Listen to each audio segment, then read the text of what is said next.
Good morning, everyone. Congratulations to the awards winners.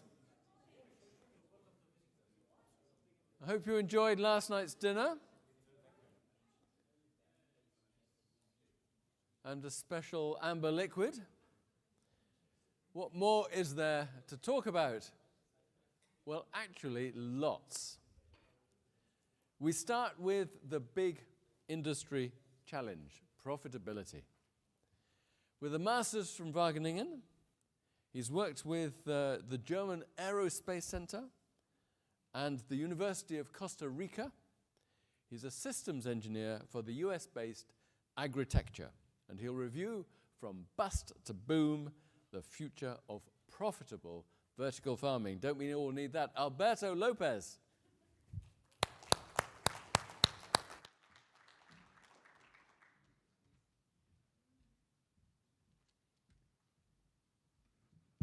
Hi, everyone. Thank you for joining so early. I want to talk a bit about the profitability of vertical farms now. I had a slide for the presentation, but thank you very much for presenting. I want to start first with a prediction from our founder, Henry Gordon Smith. Basically, in 2021, he attempted to do an objective analysis of what was happening in the industry. And at that point in the industry, there were a lot of vertical farms struggling. As we recall, let's say from 2016 through 2022, there was a boom in the industry. So there was a lot of dollars, a lot of the euros coming in. And Henry tried to applied what's called the Gartner hype cycle. And this is applicable to certain technologies, and it's quite important now in the boom of social media, massive social media. And what it starts is with an innovation trigger. And in the case of vertical farming, how he describes it is basically factors like climate change, so lack of water, factors like food security policy, maybe agricultural LEDs getting more available, more cheap. Various factors, they catalyze into a media hype. So when it catalyzes into a media hype, then Silicon Valley paid attention. And Silicon Valley pays attention to exponential technologies. Exponential technologies meaning, let's say like a software product that it's an increase in its impact and its scalability in comparison to other similar technologies. So we need to remember that these are farms, right? These are not technology companies. These are farms using specialized technologies, but however, they are bound to certain limits, right? So we need food security, we need, food safety regulations, we need also to be bound to actual food prices. That's the condition here. So what happened was that these companies really hyped themselves, right? And then the incentive was that as an agricultural company, probably you will get 2 times or 3 times the revenue for their valuation. But as a technology company, you will get 20 times, 10 times, something like this. So that hype translated a bit into companies, let's say, claiming that they were growing watermelons in vertical farms back then, and spending a lot of money in marketing and claiming that they were going to scale, I don't know, 200, 300 farms per year, something like this. That's the hype that happened back then. So when the news came that these projects were not operating as they were claiming, so the money, as fast as it went in, it went out. So we can see in the next slide, we're following this as Agritecture. We're following this a lot in the media. We have covered a lot of these farms, right? So, and what we see that happens, or some of the factors, were, first of all, insane mismanagement of resources. So basically using a lot of resources for marketing and not for the actual operations. We have seen, let's say, a lack of knowledge of agricultural projects. So the founders, they came from financial backgrounds, technology backgrounds, but didn't know that much about agriculture and how agriculture works. So that hinder progress of these projects. We've seen as well the energy costs rises, and then that affects a lot of farms, especially in Europe. And we see the interest rates in the US especially that hinder also investment there. So yeah, don't get me wrong, right? So this were smart people. It's just what we identified is they, as a company or as managers of the company, they lack the identity of the company itself. So are we a technology company or are we a agricultural production company? So now that we find out that we are talking about farms, here are 5 metrics that vertical farms depend upon. So as discussed previously and yeah, extensively, yeah, we have to pay a lot of attention to operational costs. So being energy, one, labor, that. And also important is paying attention to operational excellences as well.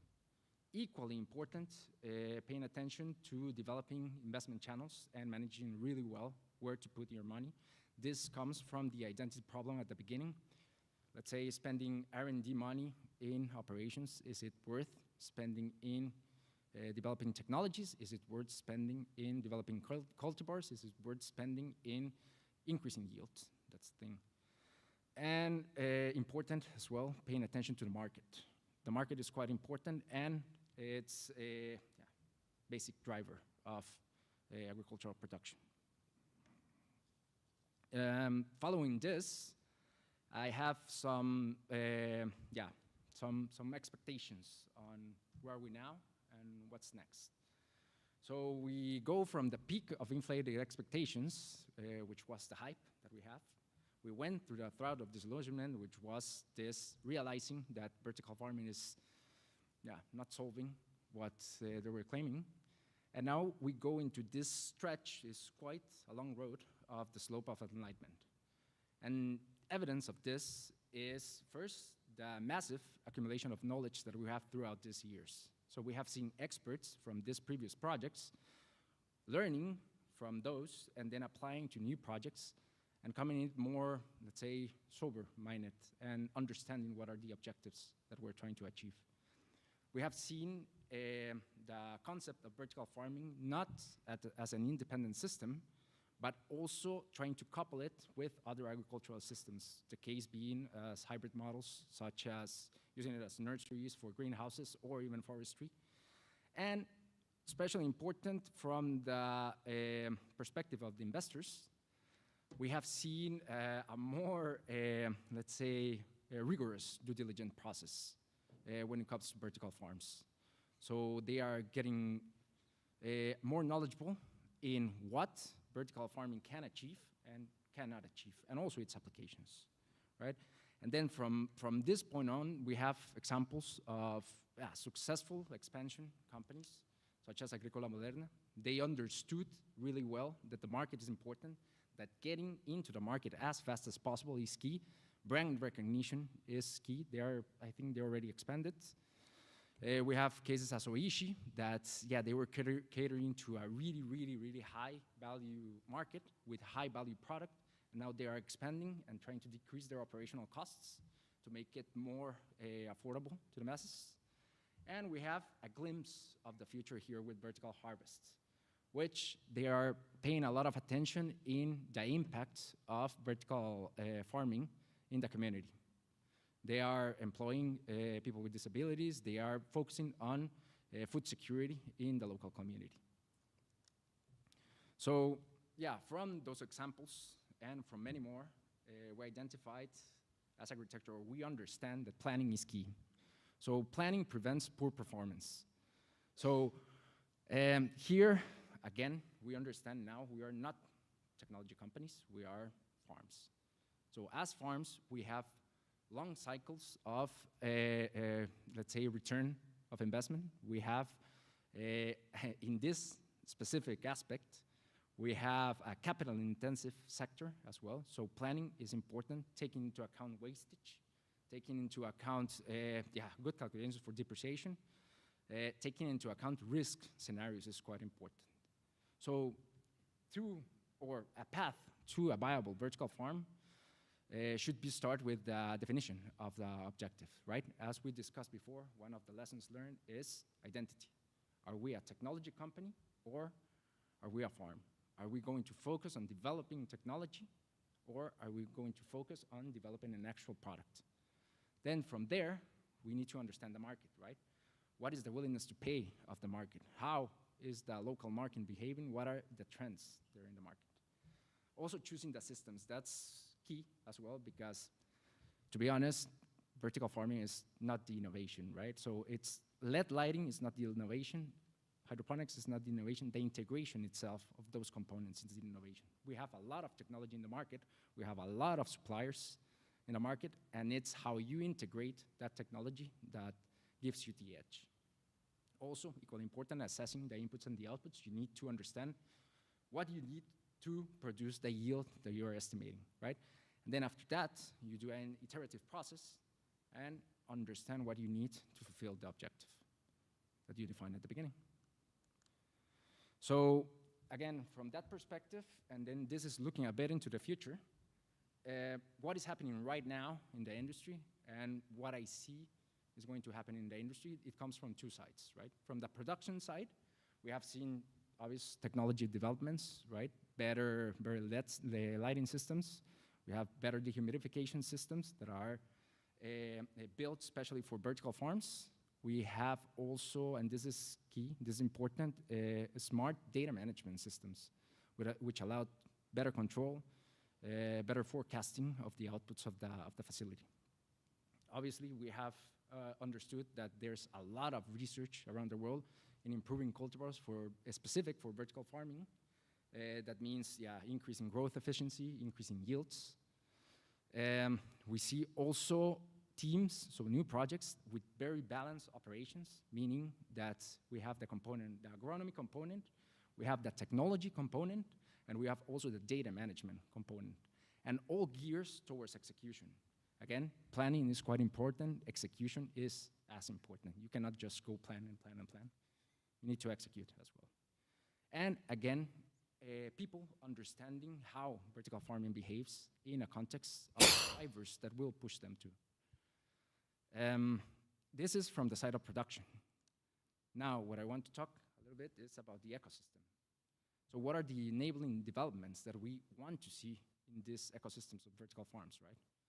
So we have seen efforts, or people at least identifying the importance of standardization of the vertical farming process, trying to develop energy standards for vertical farms that will decrease the operational costs, efforts in vertically farm products, so certifications for that. And we see in the future maybe innovative, let's say, offtake contracts based not on what you can sell to the off-taker, but what they can save on waste and on shelf life in their facilities as well. So all of this, to enable this, or at least to accelerate these developments, what we need is one just keyword, is called collaboration, right? So this is what is happening, or what I see should develop throughout the years. So collaboration between operations, so sharing data, sharing knowledge, collaboration between technology providers to understand that, again, we have solutions available in the market, and collaboration with policymakers. This will drive profitability in the industry.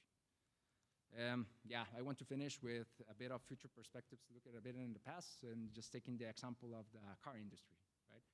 So we're talking about 140, 150 years ago. There were a lot of types of cars back then, so it was just prototyping. There were cars with, I think it was steam engines. There were cars obviously with petrol, with gas, and there were electric cars as well. So it was, at that time, it was seen as a novelty, right? So from the side of production, we had the actual integration of the system. We just needed to, try to solve what was happening. So what was happening was breakdowns were frequent. Fuel was scarce, right? So there were no fueling stations back then. There were no proper highways. There were just, riding through dirt. That's the thing. And then you see in the bottom slide how the ecosystem developed to provide those solutions. So, filling stations start appearing. So filling stations, I think the first ones were pharmacies where you buy the gas. Then after that were specialized filling stations. And then we came with road signs, innovations in other sectors of that industry, such as lubricants, pavement, development of highways. And this is just an example of what enabling developments from production and from ecosystems create, right? So we arrive to peak production and what make the car of what is the technology pillar now, which is the mass affordable automobile. So for the future, what I see is with the help of infrastructure, with the help of regulations, and consolidating the integration of the vertical farm, so knowing what's the optimal system, we can make vertical farming profitable and then a key part of food production in the future. Thank you very much. Thank you. Alberto, come over and join me here. And for this discussion, we're going to be joined by a man with experience of international consulting, supply chains, engineering, and operations. He's co-founder and chief executive officer of Australia's Invertigro, and he is Paul Millett. Paul.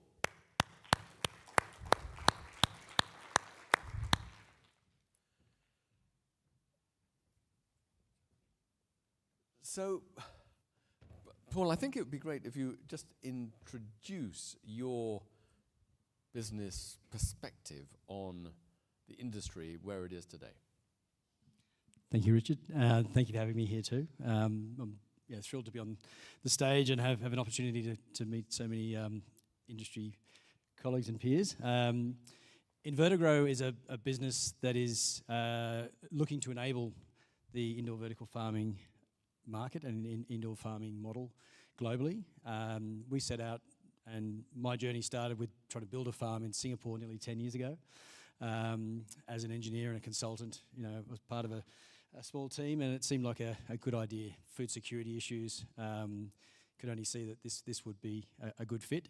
We realised though the technology didn't exist. We had to try and build the aeroplane as we were going down the runway. At the same time, trying to build brand, build product. So many of the challenges that those in the room have been tackling over the last 10 years. But we decided to pivot. We thought we had a good idea on the technology front, and we would pivot to focus in on bringing a solution to the market that would enable the ecosystem, enable the industry to solve the problem that we'd faced firsthand, which is how do we build this farm and do it in a way that is going to enable profitability and viability for our business.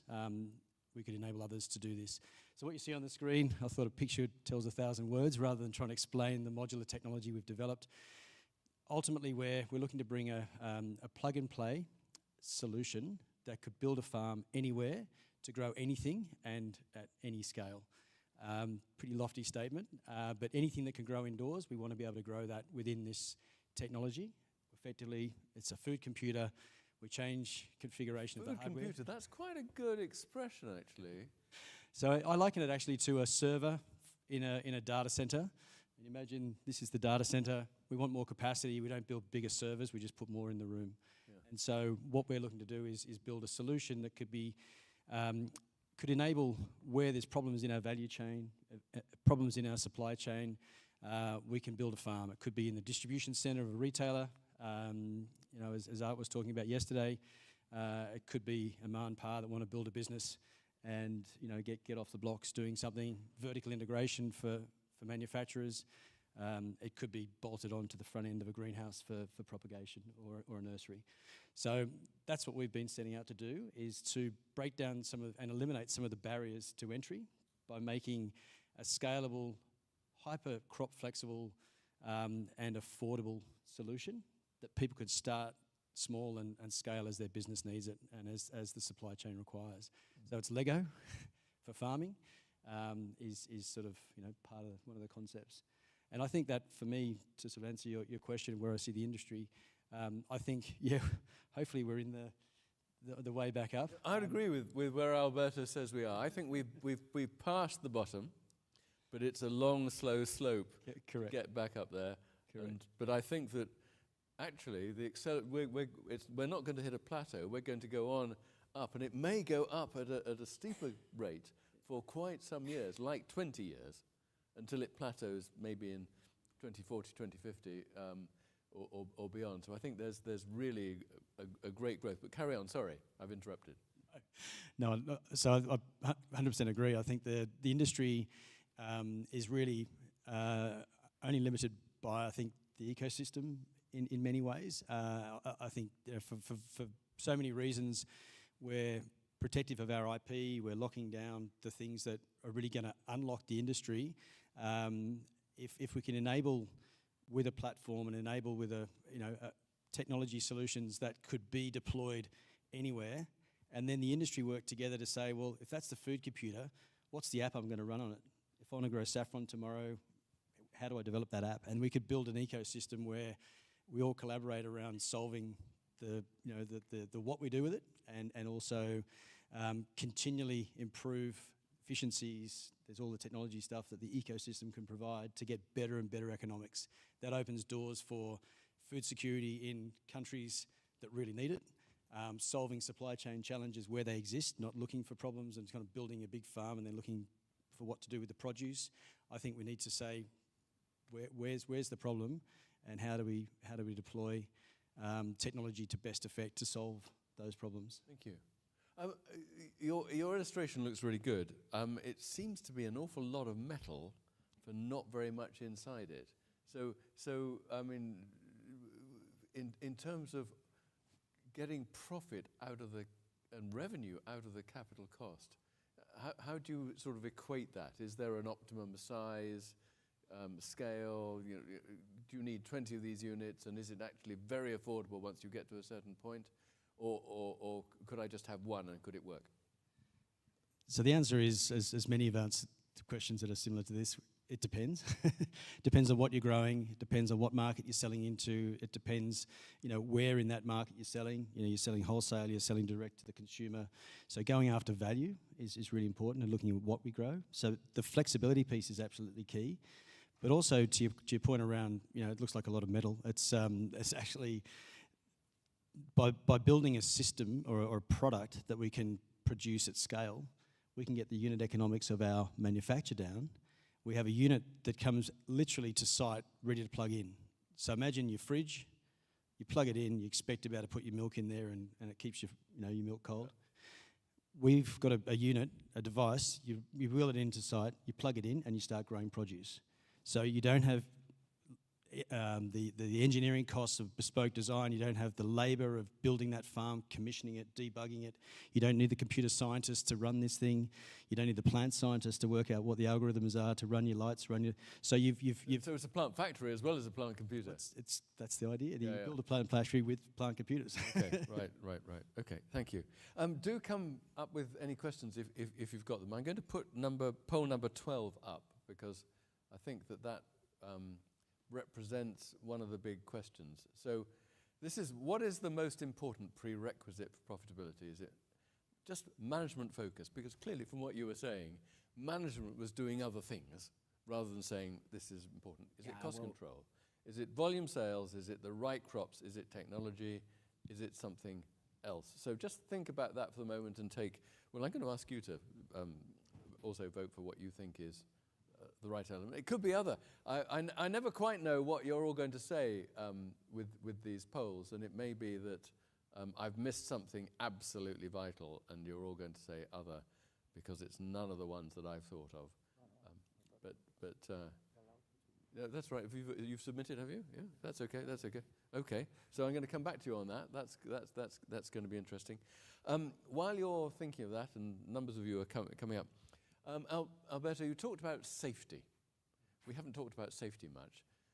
What are the safety risks, and are we handling them properly? Yeah, this is quite interesting because we have done studies, comparative studies with greenhouses, vertical farms with greenhouses and all this type of things. So theoretically, vertical farms should outperform greenhouses. Exactly. However, it's not always true, right? For if you compare a high-tech greenhouse with a vertical farm, yeah, most of the time the high-tech greenhouse will outperform that, right? And this has to do with, well, like I guess the new projects will tackle these issues, but it has to do with yeah, proper climate control and homogeneity, which is pillar to, let's say, control of the pathogens and of the diseases inside the grow area. So I did my thesis in humidity control strategies as well, but it was more in tropical greenhouses. And my thesis was just following the disease triangle, right? So for a disease to happen, you need a hospitable host, you need a pathogen, and you need the proper climate to develop that pathogen, right? So if you take one of those, the disease won't happen. So that's the approach of vertical farm. So you take control of the climate, you decrease the use of pesticides, you decrease the use of all these type of things.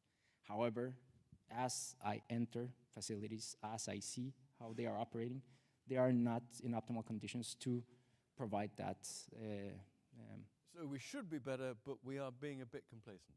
Yeah, exactly. Okay, thank you. Let's see what the poll result is from you. Cost control, volume sales, but a significant group saying something other, and you also said something other, Alberto, so I'm going to ask you. So management priority, I would have thought that, okay, nobody said technology. So you said other was your thing. What's your thing? Yeah, so from my perspective, I used to work in a vertical farm for years. And key element for profitability, so we had the market, we had the technology, we had the production. What was missing there was execution. So again, I remember I was the first hire of that company. And yeah, I was a biosystems engineer there. And then they said like, yeah, so just start going the things. And I said like, wait, we need an agronomist here. I know about the technology, I know how to provide the climate, but we don't have an agronomist. And then so they ran and so farming, growing. No, execution. Okay, operation. Yeah. Operations. Yeah. What would you say? I'm actually the 9%. I'd say the right crops.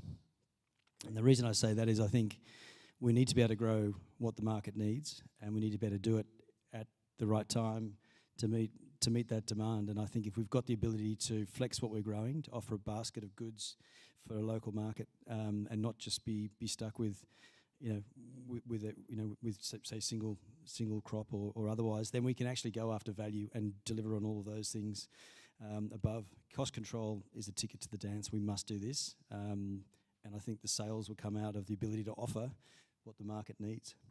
You mentioned sales, and I'd just like to ask about customers and consumers. Do we manage customers and consumers effectively? Do we manage customers and consumers effectively?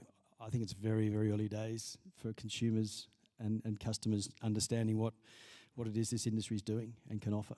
So I think there's a big job to raise awareness. In some cases, in the UK and other, it's the big volume players are saying, well, look, just supply really good produce.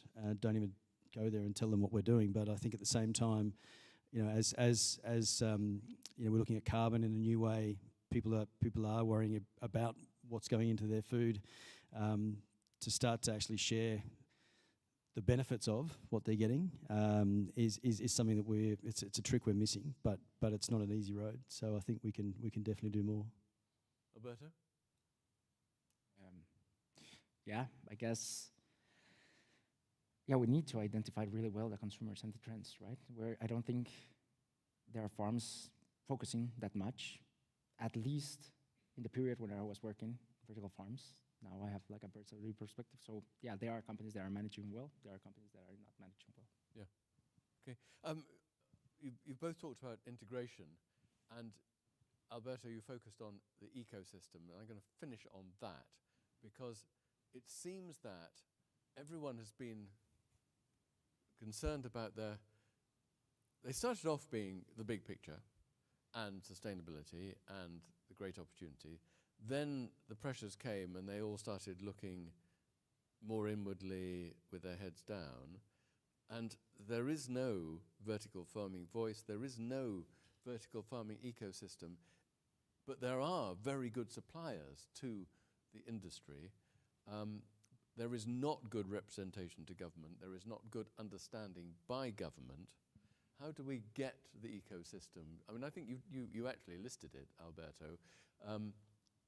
What do you think is most important to achieve an acceleration of the growth opportunity? I know you like short answers, and it's collaboration. Collaboration and sharing knowledge between the industry. And what will make people confident enough to do that? Will it be somebody like you or somebody else saying, fill in this form, give us this data, we will then anonymize it, collectivize it, and we will say, this is vertical farming? Yeah, so Benchmarking. yeah, so basically that's sort of what the company I work for does, right? Yep. Benchmarking and then just place ourselves in the middle of the industry. So tackling the problems of the, let's say, technology suppliers, which the main problems are long cycles of selling. Tackling the problems of the people who want to build the farms, which is lack of knowledge. We understand by census and all this type of things that there's a bit of lack of knowledge of what it takes to build one of these projects, and from the side of investors as well, giving them the tools to assess what is a profitable project and what is a profitable venture. Yeah. And do you think the suppliers can also help the industry, all these disparate vertical farms? Do you think the suppliers, which are often multinational or established businesses, can help vertical farming gain a voice, gain representation, gain sort of common exchange and collaboration? I think it's on us. I think suppliers of different components that have, I guess, much deeper pockets than Invertegrow have can definitely make an impact. But I also think demonstration of what's possible. So true collaboration for me, starts to evidence itself when you've got projects like Art mentioned yesterday, where you've got the circular economy coming into play.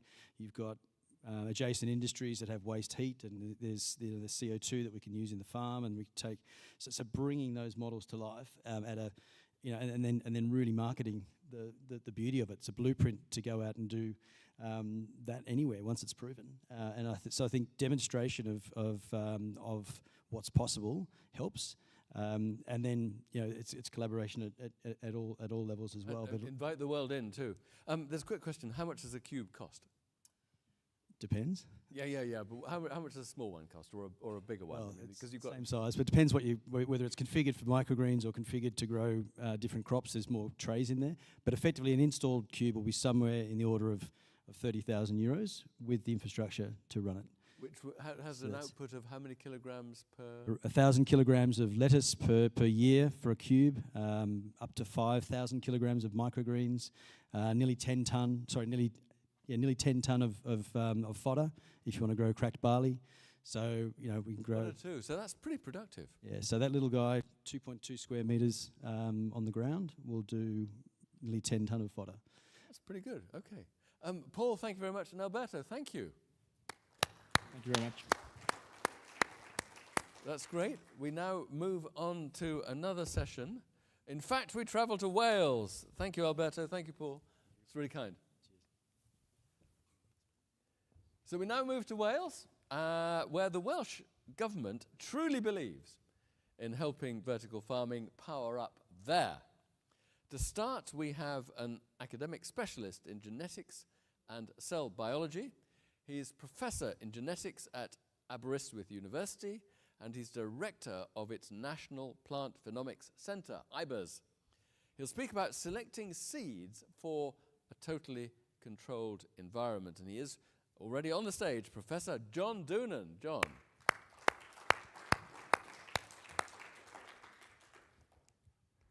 Thank you, Richard. I should also thank Fuling and Edward for inviting us to attend this event and tell you some of the work and describe the facilities that we've built up over the past 100 years at Aberystwyth. So this is a slide that I show my undergrads, the power of genetics. So it's coming at the topic in from a slightly different direction. I come out of an agricultural background, and I'm a geneticist. The power of genetics is illustrated by this guy here. In 10,000 years, humans have transformed this plant into this one, completely changing its productivity and its morphology. Now, it's taken, 10,000 years. We need to be faster. So we're faster, but we're still in it for the long term. And the Welsh Plant Breeding Institute was founded in 1919. It was spun out of the university as the Welsh Plant Breeding Station and changed various names until it re-merged with the university in 2008. And since then, we've had a number of major investments from the Welsh government and the British government. In 2014, we had the National Plant Phenomics Centre built, and then in 2019, just as the pandemic hit, we opened the Aber Innovation Campus, and I'll describe the possible applications of these to vertical farming. But first, the proof of the pudding is in the eating or in the production, and we, in terms of plant breeding, have reached that productive plateau. We represent, or at least our varieties represent, about 50% of the UK forage market, and they're marketed through associated companies such as Germinal. We concentrate on forage grasses and high-protein crops like clover.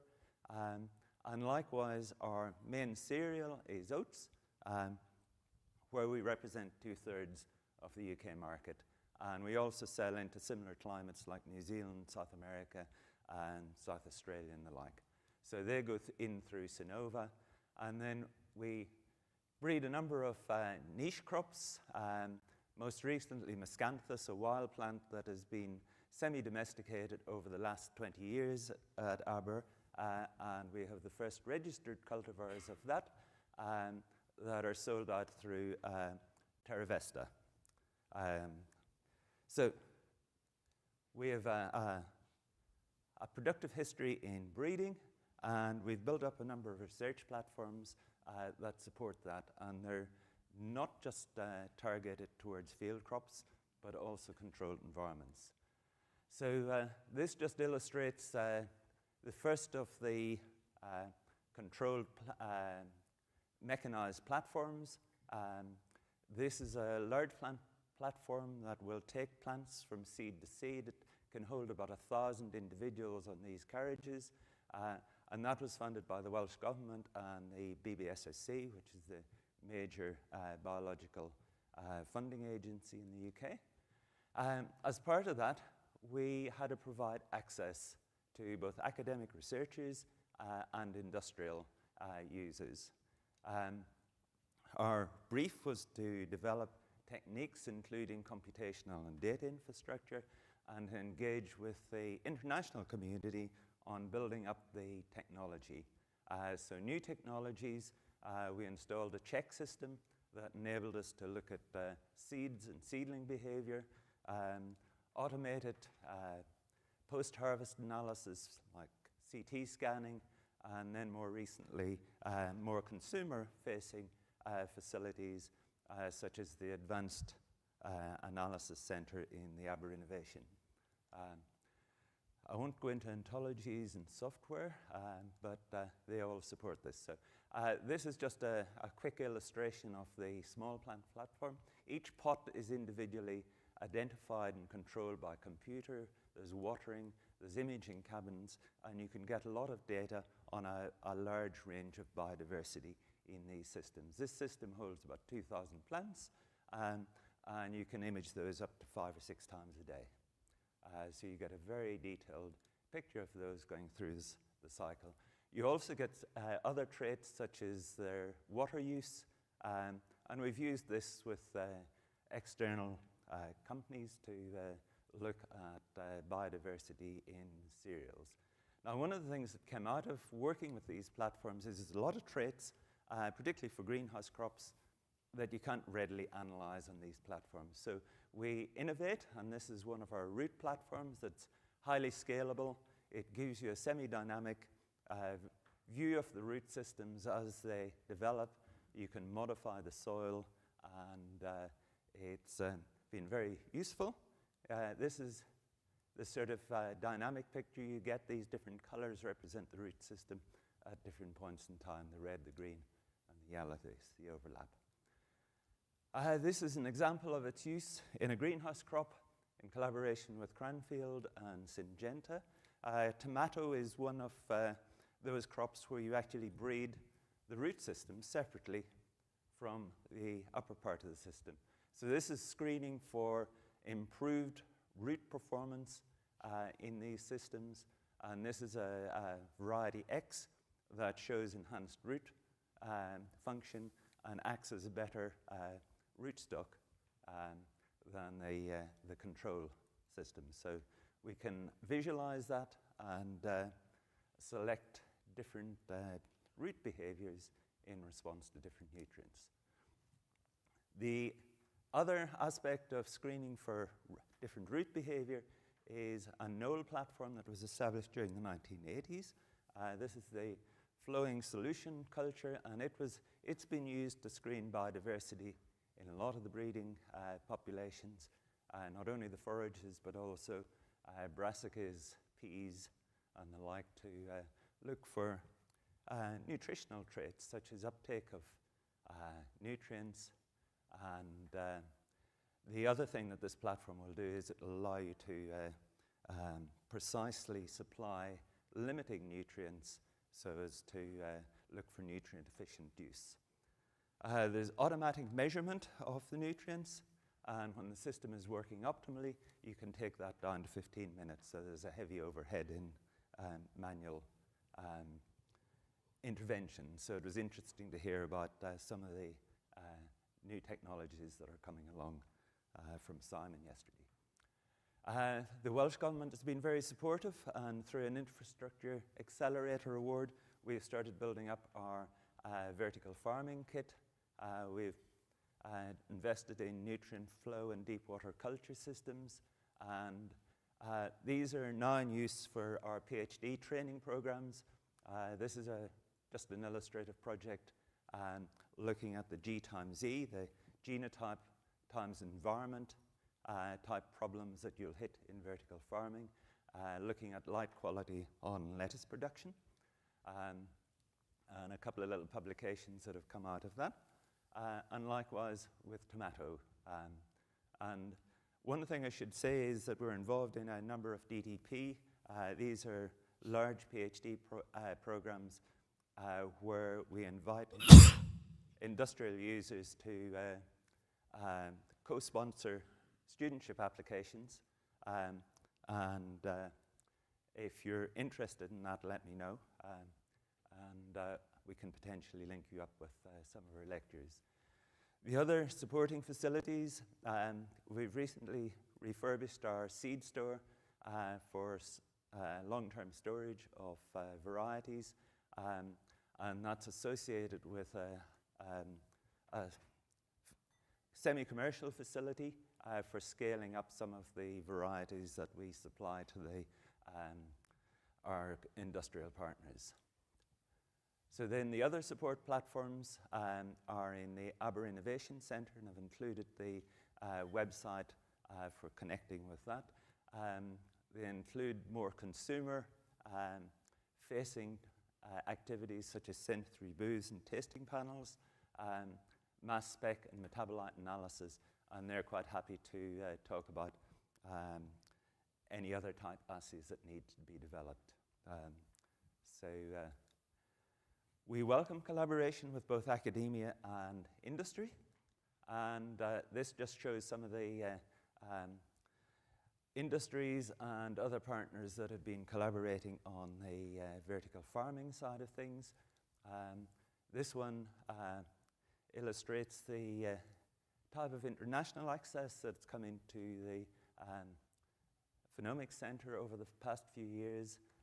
So EPPN, an EU-funded program, allowed transnational access from across Europe to use these mechanized platforms. We've got an ongoing collaboration with China, Nanjing and Wuhan. And the UK Space Agency has funded collaborations with Colombia in South America, funding from the Danes, the Irish, and more recently the USDA. So my contact is here. I hope that's given you an introduction to some of the activities that we do at Aberystwyth. We provide access to a range of technologies that you might be able to exploit, and we do indeed welcome collaboration. So with that, thank you very much for listening, and I hand you back to Richard. Thanks so much, John. Just stay there for a second. What's the most exciting opportunity, do you think, in seeds or in plants or in nutrition? That, you know, where are you getting the sort of the breakthroughs in crops? Well, vertical farming. Well, one of the challenges, at least for controlled environment, is our work on roots. I mean, Okay. I think that's the roots are being largely overlooked, and for fast turnaround crops like salads and greens, it's probably not so important, but for slightly longer lived plants like tomatoes, the roots are very important and they're very hard to select. So it's quite a challenge, but the productivity gains that you get are quite remarkable. And that's And what do you get taste and shelf life gains and things like that as well? Does quality sort of show itself in every respect? Don't know about that. I can't answer that one.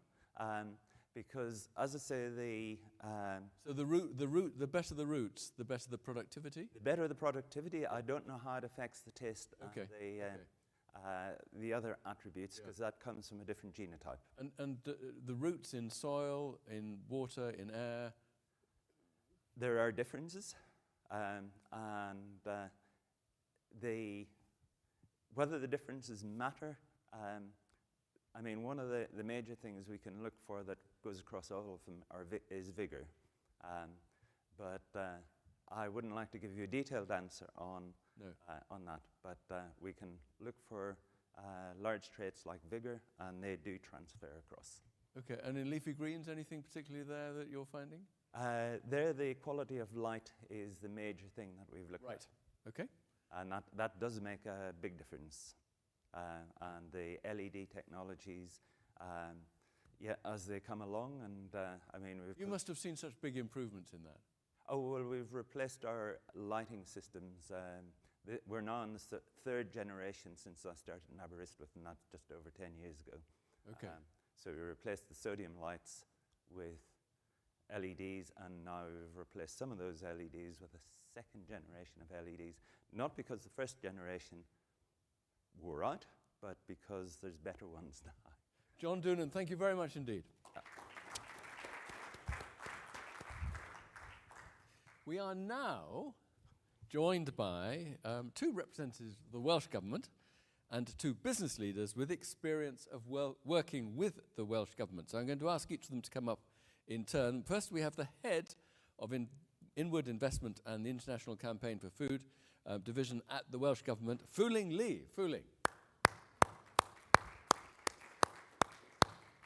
Great to have you, thank you. And then we also have the Senior Manager for Inward Investment in Food and Drink for the Welsh Government, Edward Burt, who spoke last night. Edward.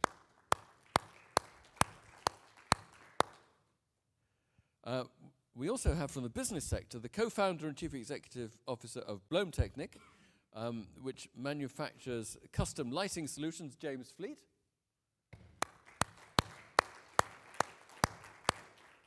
And a lecturer in soil science in the Department of Life Sciences at Aberystwyth University, Dr. William Stiles. William. So let us have a conversation about what's going on in Wales and why you're all here.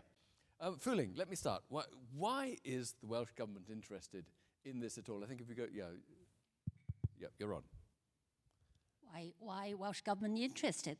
Yeah. Very good question to start today's panel. Yes, indeed, Welsh Government is very much interested in vertical farming because we have seen the opportunities provided by this sector in the recent years. And for people who don't know Wales, we are a devolved country in the United Kingdom. Beautiful country, full of great nature, high quality water, really suitable for the vertical farming. And but the climate and the geographic location, the conditions has the limitation for producing the agri-food to meet the nation's need in the traditional agricultural way. So therefore, we want to look for a smart, industrialized type of agriculture method to meet to fill the gap.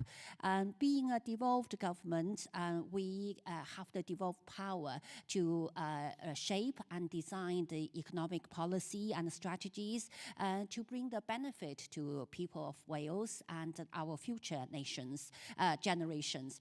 And so we have the commitment to the sustainable production of food and drink, and we want to increase the domestic production of fruit and vegetable, for example, which currently we rely on the importation. I like one saying I heard yesterday is that we want people to bring factories rather than food. This is what we want to promote. And yes, we're not only interested in the sector, we are taking actions as well. And we are building, developing inward investment hub in Wales, and we hope that the international vertical farming operations or the UK operations to come to Wales and grow your business in Wales with the Welsh Government support there, and move your factory, not your product. Thank you very much. Thank you. What is the gap? What is the gap? What's the gap we're trying to fill? Is it import substitution? Is it technology development? Where is the space that you're trying to occupy?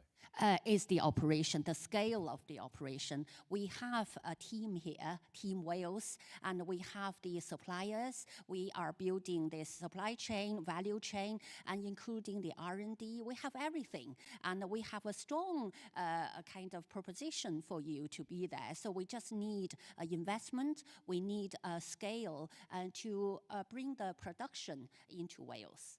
Okay, so Edward, what can the Welsh Government, we've got one each, what can the Welsh Government offer? So, excuse me, just adding on to what Fooling was referring to. So, as a devolved nation, obviously we look after our own economy, and part of the pillars of those economy, food and drink, is a significant part of it. It's actually one of the biggest employers in Wales. So as part of that, Welsh Government for a significant number of years, including prior to the emergence of the Welsh Government through the Welsh Development Agency as it was then, has played a significant role in supporting food and drink businesses. Having only recently joined government, I can also attest to the products it's actually been able to deliver, having previously been in food production myself. But as a government, we see the need to be able to support business, whether they be a startup, right through to industrial. And in doing so, for food and drink, we've helped develop food centres across Wales, of which we have 3, one in Cardiff, West Wales, and in the north. They're there to support food and drink businesses to understand legislation, achieve GFSI certification, help with labelling, packaging, and so forth. So likewise, sustainable elements too. In addition... Does this mean government is going to make life easier? Of course. It certainly does help. And again, being able to attest to that as having previously received support, it enabled me to convert what was a traditional family retail business to an international commercialized bakery business, of which we were enabled to take that global through trade and export support, being one function. being able to elevate myself to a GFSI certified business and so forth. So I'm sitting on both sides of the fence and being able to support. So my job now is obviously to promote that and give back to what I've received. But I think, again, picking up on what John alluded to, you know, the support that we're offering academia through grant support and funding and development is significant. And land and power and money? Land, again, as a devolved nation, we have, as a government, development land which is allocated, ready for use.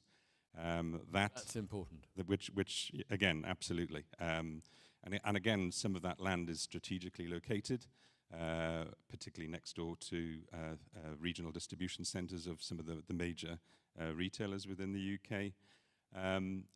Financial support, again, we are also, being a devolved nation, have formed what is the Development Bank of Wales, which is again a Welsh government funded organisation which helps with equity and repayable loan type support. We also then have areas which have emerged from, dare I say, Brexit as a result of funding, which obviously was directed into previous ESF, EDF funding, has now come into city deals and levelling up funding.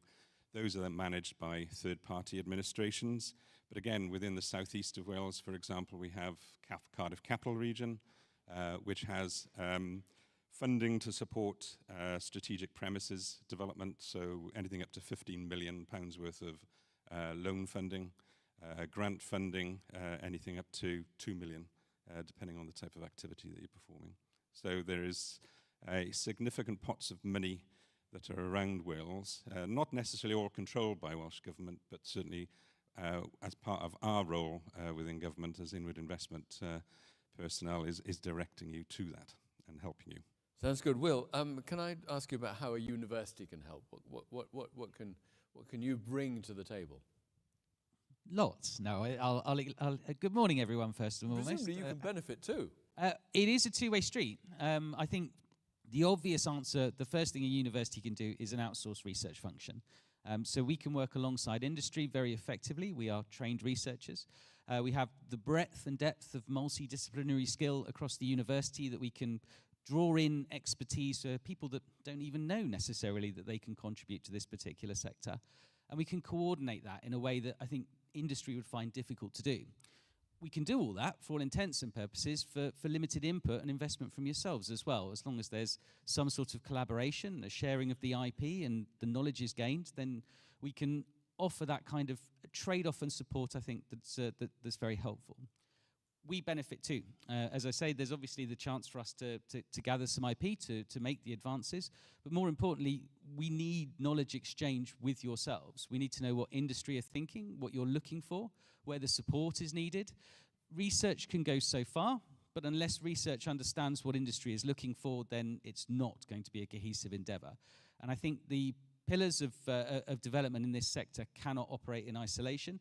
The research community can't exist without industry, and industry arguably can't progress on in the way that it needs to without the high-level research expertise that universities like Aberystwyth can offer. We are open and accessible. You can reach out to the researchers at the university at any point in time. We would be thrilled to hear from you. We will talk open and honestly, and you'll find us to be close and very positive collaborators, I hope, in that regard. And we can access resources like the National Plant Phenomics Centre, centres of genuine expertise and technological advancement to support what it is that you're doing. I think does that Could I avoid paying you anything if I become a lab partner for you in some way? So there is no cost to us necessarily. You can engage us as a commercial partner, so you can pay for our services as a consultant, if you will. Mostly we do it on research endeavour together. So we'll go for pots of money, grants, proposals and bids that work together in that regard. Right. You can do it as a direct commercial partner. That does work too. Typically it is a mutuality though, rather than an exchange as such. We aim to both benefit out of the enterprise. Okay, and James, you've been very patient. What about your business experience? Does it stack up? What's it like working with the Welsh Government? So we as a business, we manufacture custom light fixtures for vertical farms, and we do it differently in the sense that we design platforms that allow growers to adapt every aspect of that lighting solution to their infrastructure, their needs. So as a business in Wales, we've seen that value proposition is resonating with growers, and we're scaling very quickly. And one of those things that I have to consider as we scale is, are we in the right country? So I look at it from a couple of angles. I kind of think, well, what's the access to talent? And in Wales, we've got an abundance of talent, and the work ethic is very good. I look at the culture of the country. And in Wales, we've got this unique balance of kind of tradition with innovation. I look at the infrastructure connections, and we're well positioned not only to service the rest of Wales, but the rest of the UK, as well as, continental Europe and abroad. And then I look at the governmental support. And, with Wales setting out this vision, this comprehensive plan to say, look, Wales will be the destination for vertical farming. We're in a very, very good position. Is that what you're saying? Is that is the goal, that you're going to be a centre of excellence in vertical farming?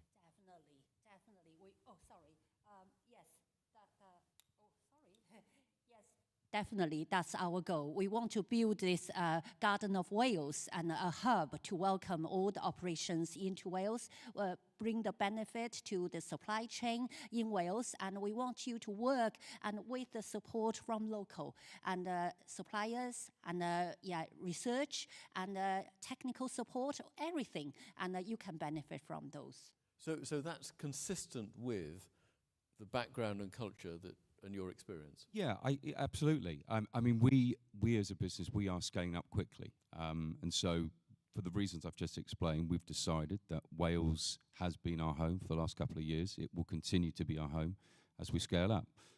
So, for example, we're putting down roots now in Wales in terms of opening a brand new innovation centre to help growers access better tools towards productivity.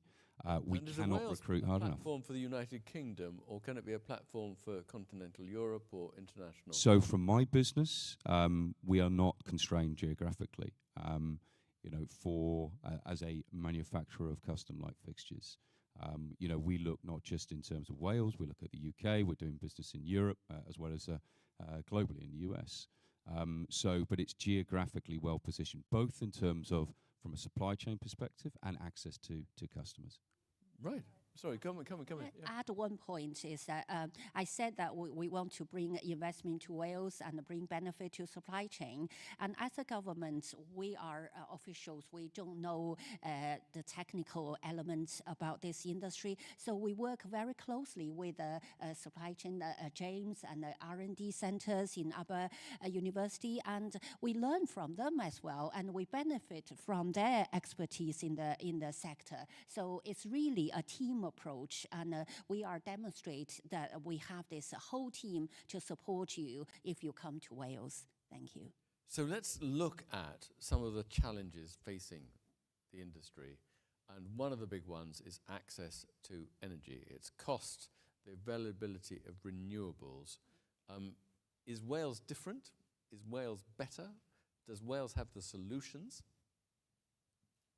I'll open maybe with that one. I think we're all in the room, we all know that access to renewables is a problem and still remains a problem. And that comes back to lack of investment into national grids and obviously the base infrastructure. So yes, access to renewables still a problem. Everybody wants private wire connection to make sure that they can have that 100% access to renewable.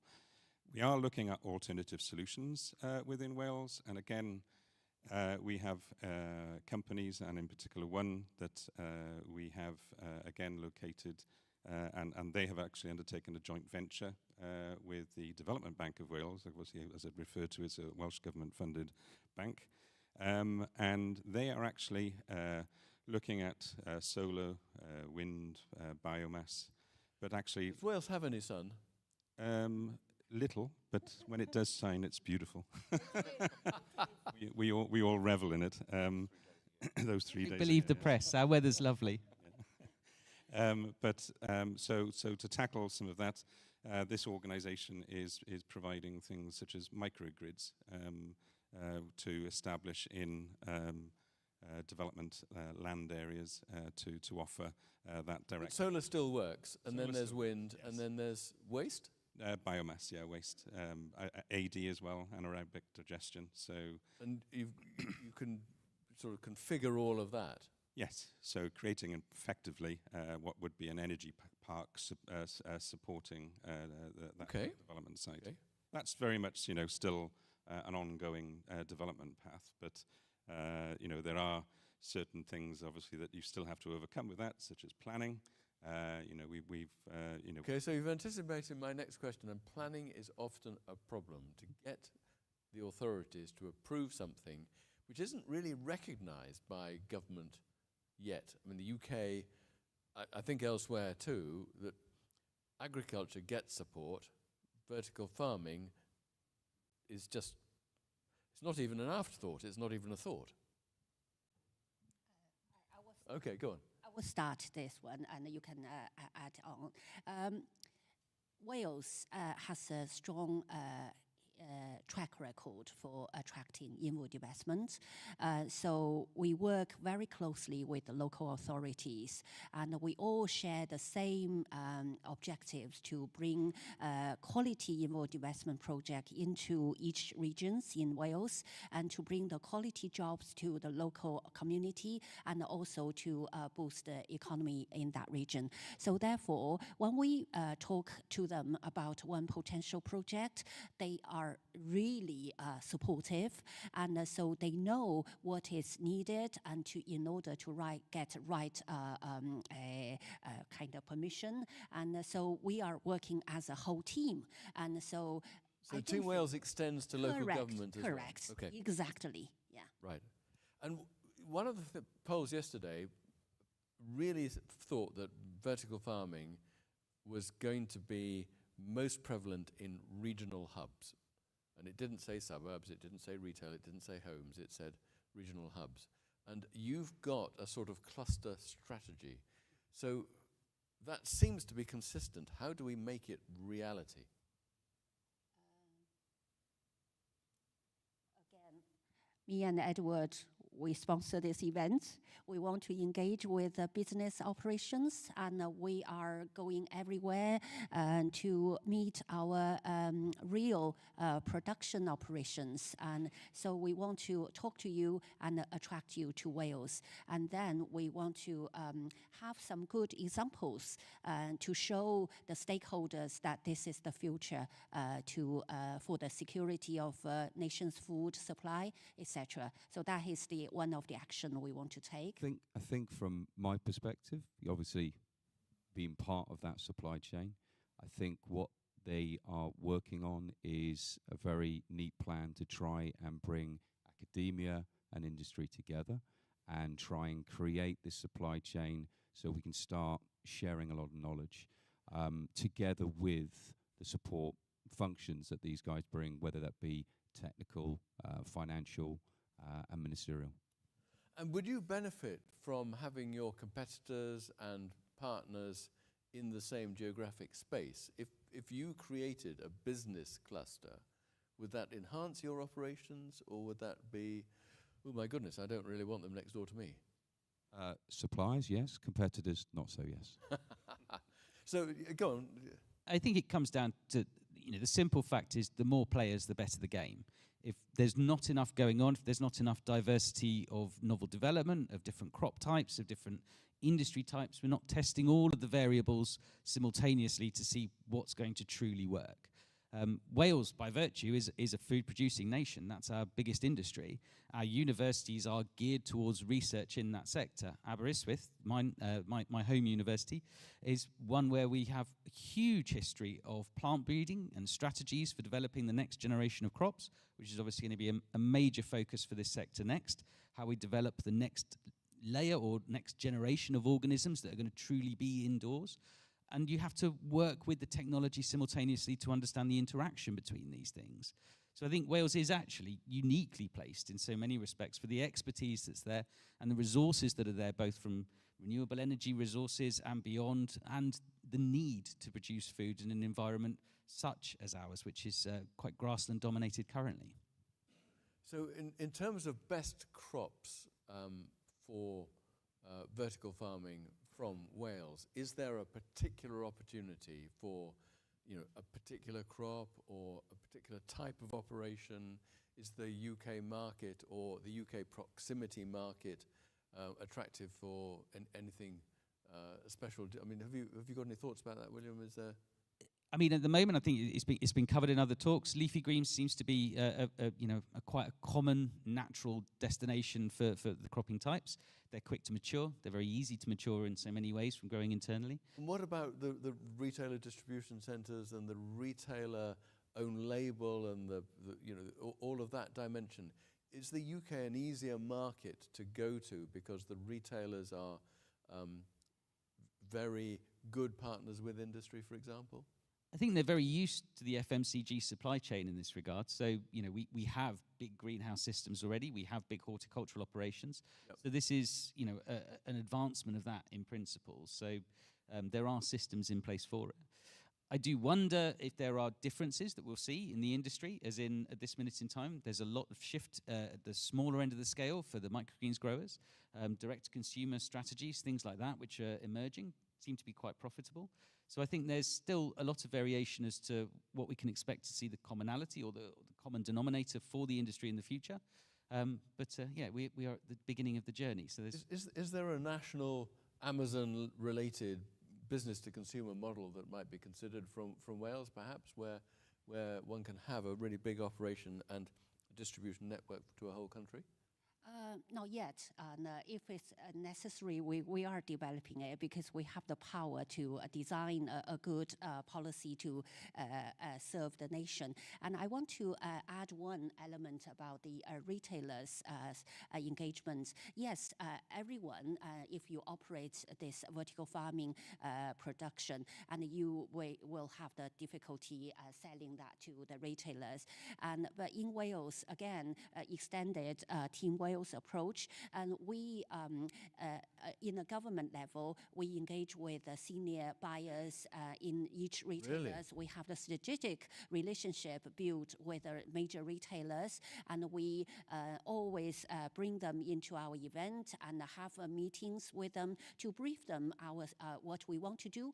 And so vertical farming is something that we have talked to vertical farming a lot in the past few years, and not only to bring them into this, and raise the awareness of this sector, is also we are helping some operations to link with the one of the retailers, for example, and to build a partnership. So in Wales, you wouldn't face any issues dealing with the retailers because, saying that, don't want to raise your expectation, is we can't help you to sell, but we can help you to build the relationship with the retailers. And also, one more thing, sorry, I take longer here. That's I'm right. so in the mood of a pitch here.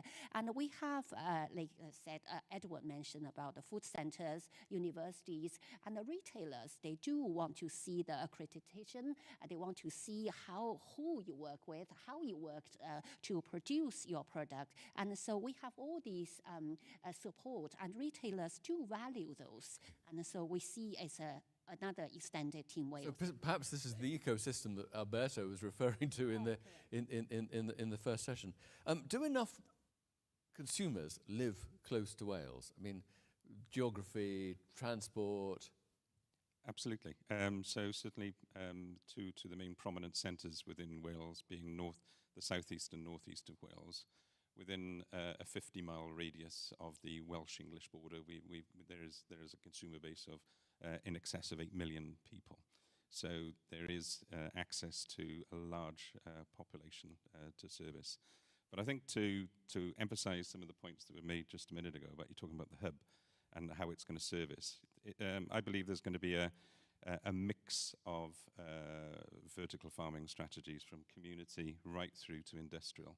Right. And tapping into a retailer, and this is where the benefit of whether it's a benefit or not, but certainly we're a challenge for a retailer right now, where we're getting food shocks. We saw yesterday images of empty shelves. So this sector has to play a significant part within it. for Well, that presumably is a real government responsibility. Absolutely Food it shocks you don't want, because that undermines competence in society. Absolutely. And one thing to emphasise certainly about Wales is that being a devolved nation, we brought into law something called the Future Generations Act, where we have made an obligation or a commitment to our children and subsequently their children and thereafter, that food security is a significant part of that obligation. So as we engage with academia and business, we're signing economic contracts with those businesses, obviously to gain access to the support that we offer. But more importantly, by having us as that glue, that hub, we're actually then having some emphasis with those retailers, because for them to change their distribution model, it's seismic, so right, regional distribution centers, changing that to a sort of an alternative supply route, very, very difficult. So this whole sector has great opportunity, and certainly we see that as a country, and we are obviously committed as a government to deliver on our policy. So. And James, can you get the workforce? Can you get the skills? Is that easy or is that tricky? It's proving pretty easy. In fact, there's an abundance of talent, which is, makes my job incredibly easy. I think as we get more knowledgeable, and to Ed's point, we bring this supply chain together, I think it's going to be even more easy to access that kind of talent. Okay. Sorry, just to add to that really quickly, that's one other facet from the university. We're training the next generation. We're looking. You have courses in vertical. We do, both at master's and undergraduate level, modules in CEA, vertical farming and beyond. We are obviously a food production university. It's our raison d'etre. We're constantly looking for things like industrial placements. So if there is industry in the locality, then we can obviously place our students with them for that on-the-ground training as well, which is an incredibly important opportunity for them, in able to garner the experience and the insights necessary. But fundamentally, there is a skill shortage. We have to solve that problem, and we're doing our best to start that journey. Yeah, please. Add one point? Again, with this element of skills and also the workforce training, Welsh Government has a special grant support, and we can contribute 50% of the training cost. And if a company wants to employ, say, 10 people, and you put in £1,000, we give you another £1,000, and to train them to the right level that you need. Is that a 1 year, 2 year thing?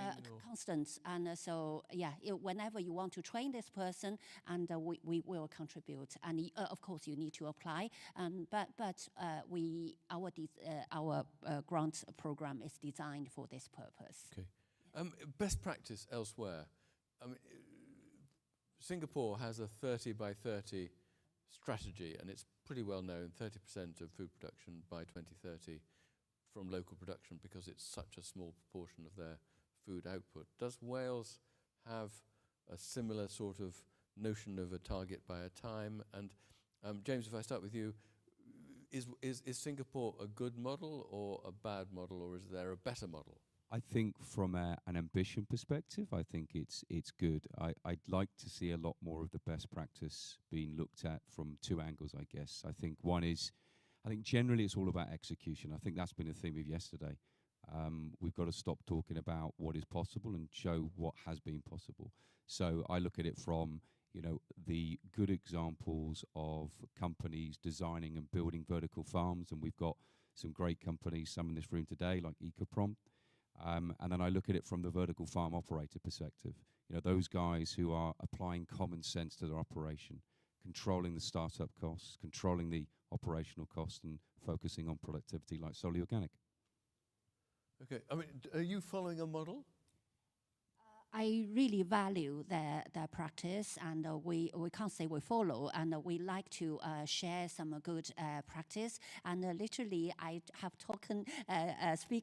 spoken to the lady and the gentleman there, and they are from Singapore. We talk about this 30-30 policy, and we haven't got anything yet in Wales, but we want to learn whatever in a good practice, and we are going to further develop this type of international collaboration.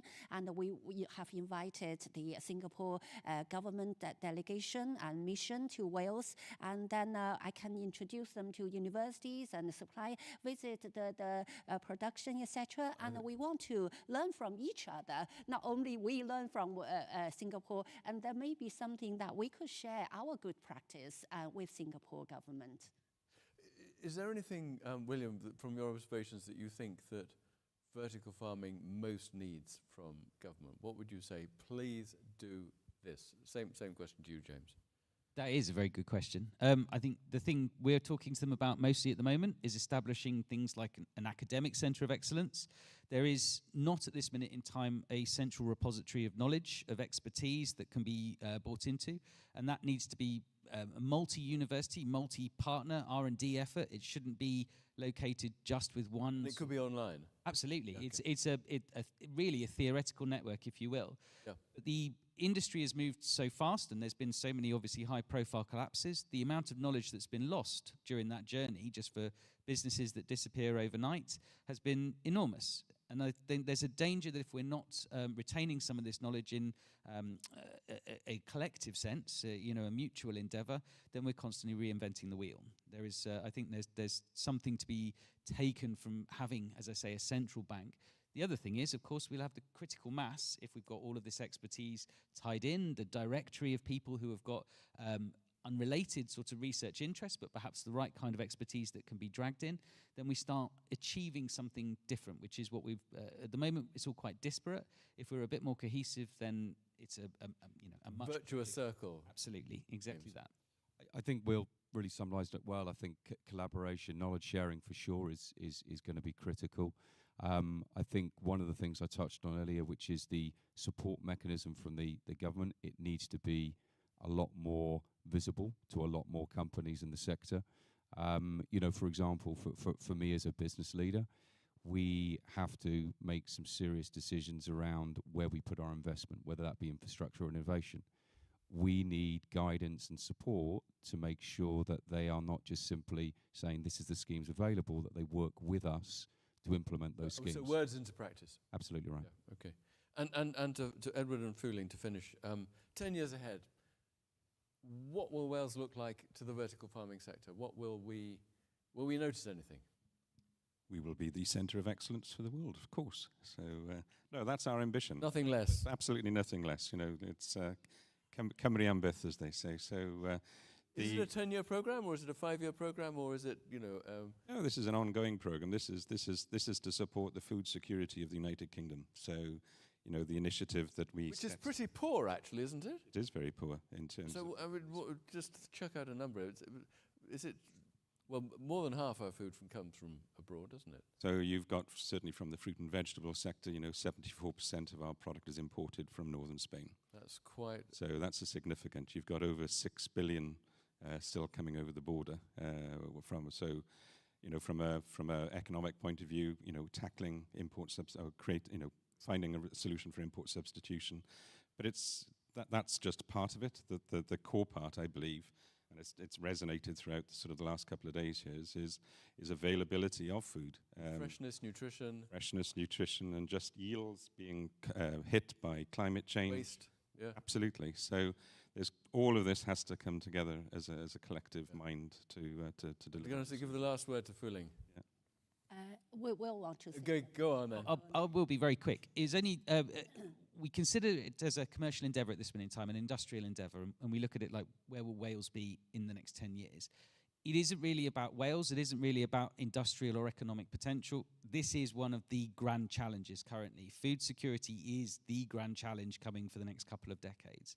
Worldwide? Worldwide, very, very much so.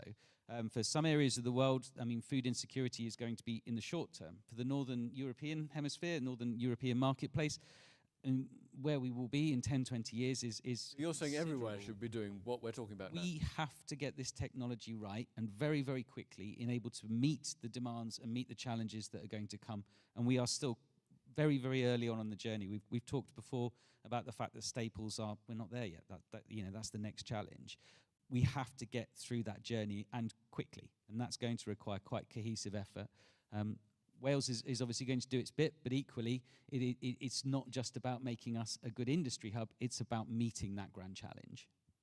Yeah, finally, I don't want to repeat anything. I want to say the development need to involve the government support, and it's about the vision from a government. I want to give you an example, and that back in 1970s, Welsh Development Agency set up an office in Japan. At the time, nobody else have an office there. We were there because we proactively looked that market is the good investment market for us. And over the years, we brought in 53 Japanese investments into Wales, which is nowhere else in the UK can compare with Wales. For what? Because we were there earlier than anybody else. And that's why we are proactively engaging with companies. No other government do this like we do. And we bring the whole team Wales here to demonstrate our attitude, our kind of emphasis, enthusiasm, sorry. And so we want you to come to Wales. Thank you. That's a pretty good note to end on. I think we may just do that and get you back in a year or two or 3 or 4 time back to tell us how you've done. Yeah. Thank you to Fu Ling, thank you to Edward, thank you to James, and thank you to William. Thank you, Richard. We break now. Please come back at 11 o'clock.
You hear me okay now?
Hello.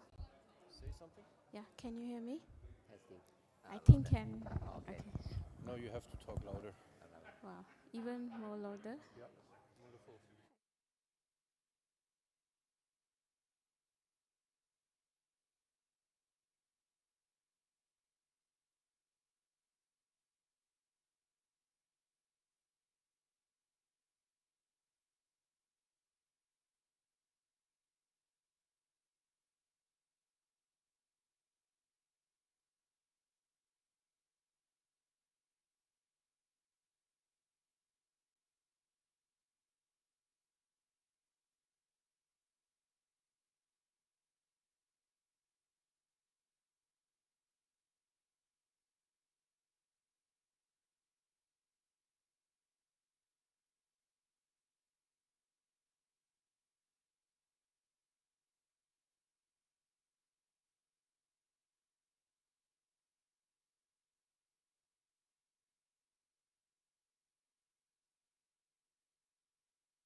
Yeah, can say something. 1, 2, 1, 2. Yeah.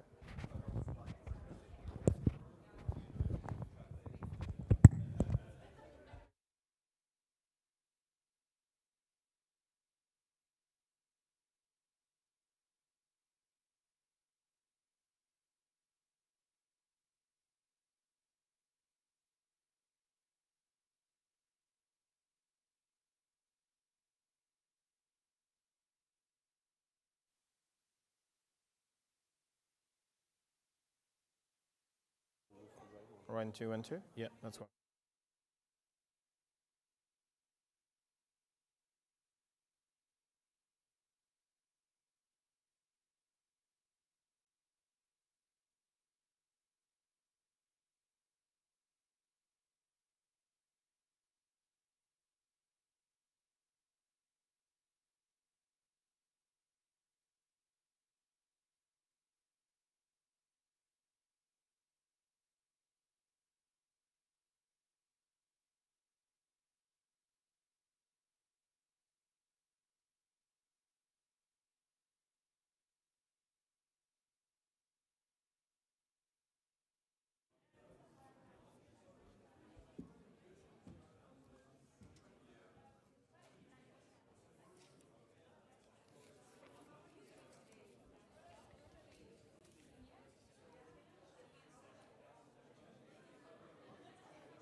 So,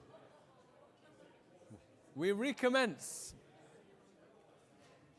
If you'd like to come back and join us, that would be great.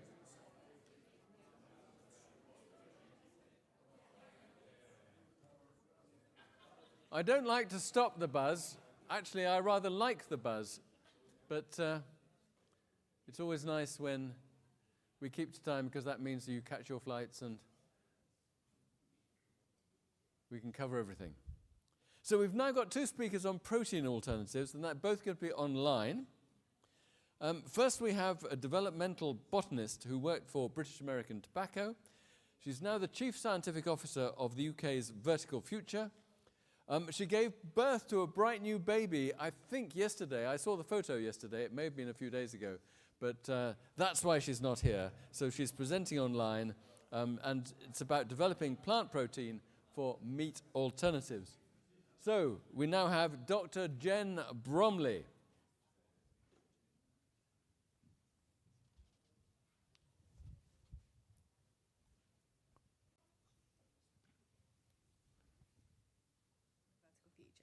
I'm delighted No volume? to be talking to you this year. Firstly, thank you to the organisers for inviting me to speak to you, as well as accommodating my need to do this remotely. I hope that everyone is making the most of such a wonderful city to visit. Today, I'm going to talk to you about some work we've been doing as part of a wider collaboration into production of plant protein in vertical farms. For those that don't know Vertical Future, we were founded in 2016 as growers. As part of our expansion, we assessed the market and found that the technology available wasn't able to meet our scaling needs. So we designed and built our own with plant biology, hardware and software engineering teams collaborating to ensure a system geared to the needs of the plant. Since then, we have ranked as the #1 CEA technology provider by Food Tech 500. Our core commitment as a company is to grow with certainty whilst improving population and planetary health. We're active members of the World Economic Forum and the CEA Alliance. Our core principle behind our scalable technology is full system integration, with automation from seeding to harvest. And all of this is designed and manufactured in-house. By taking this approach, we're able to deliver impactful long-term outcomes. In addition, we're able to offer dual irrigation systems and flexible lighting, as every plant is different and needs a different growing recipe. These recipes are delivered via our Diana software, which creates the environment that is constantly monitored and optimised.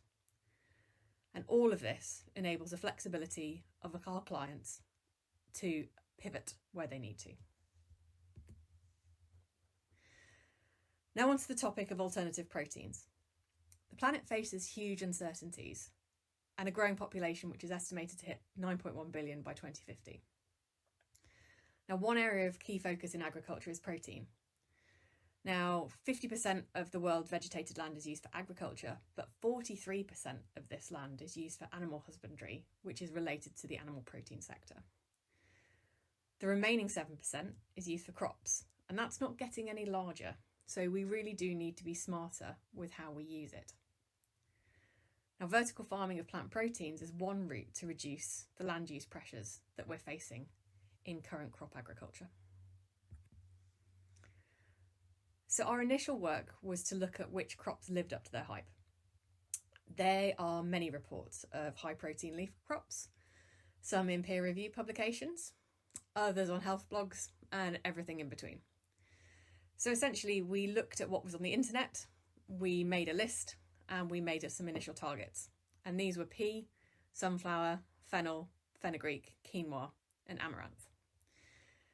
And as you can see, red amaranth came out particularly well with a protein content of up to 20% when we measured by an analytical method called BCA.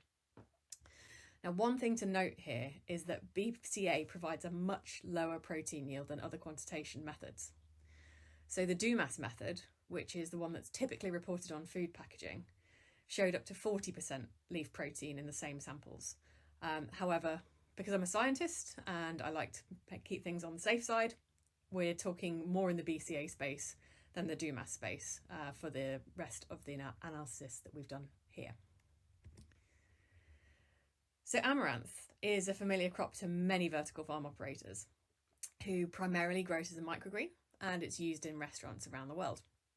However, amaranth is also an ancient crop, and it's been farmed in South America and Southern Africa for over 8,000 years. In South America, it's farmed for grain, whilst in Southern Africa, it's farmed as a leaf crop like spinach. And when you compare it to other protein crops such as soy, and wheat and pea, which are the most common ones in the market, it's non-allergenic, it's gluten-free, and it's highly nutritious in that it comes along with a lot of health beneficial antioxidant compounds, as well as the core protein that we've focused on here. Now, unlike most plant protein, amaranth is a complete protein. So we use some publicly available data to compare the essential amino acid content of amaranth to that of soy and pea, which are commonly used in the alternative protein market. And that's in the plot shown on the left. Now, for all of the essential amino acids, amaranth provides more than 100% of the FAO scoring standard for both adults and children. And this is demonstrated by the red line that we can see in the graph on the left.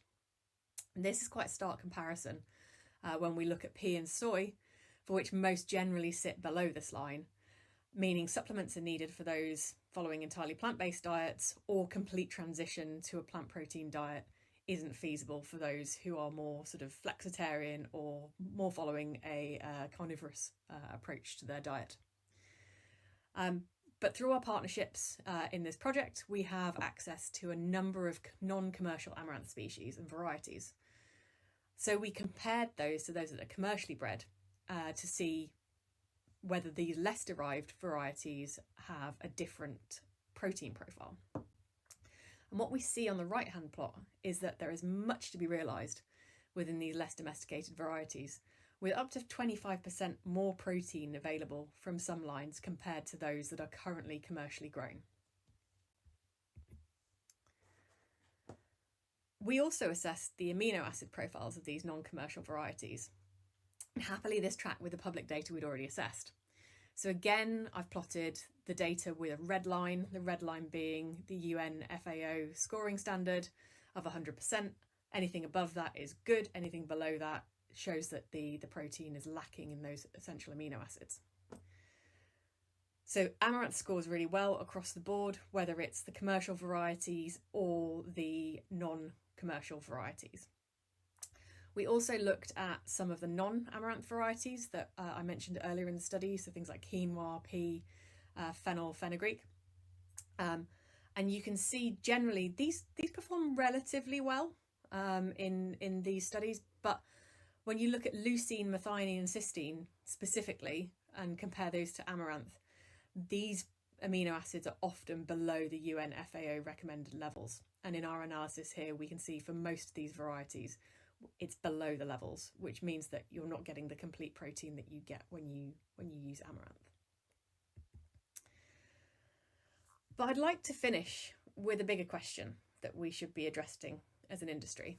And it's not just can we do this, because clearly the data that I've shown us so far today shows that we can grow protein in a vertical farm.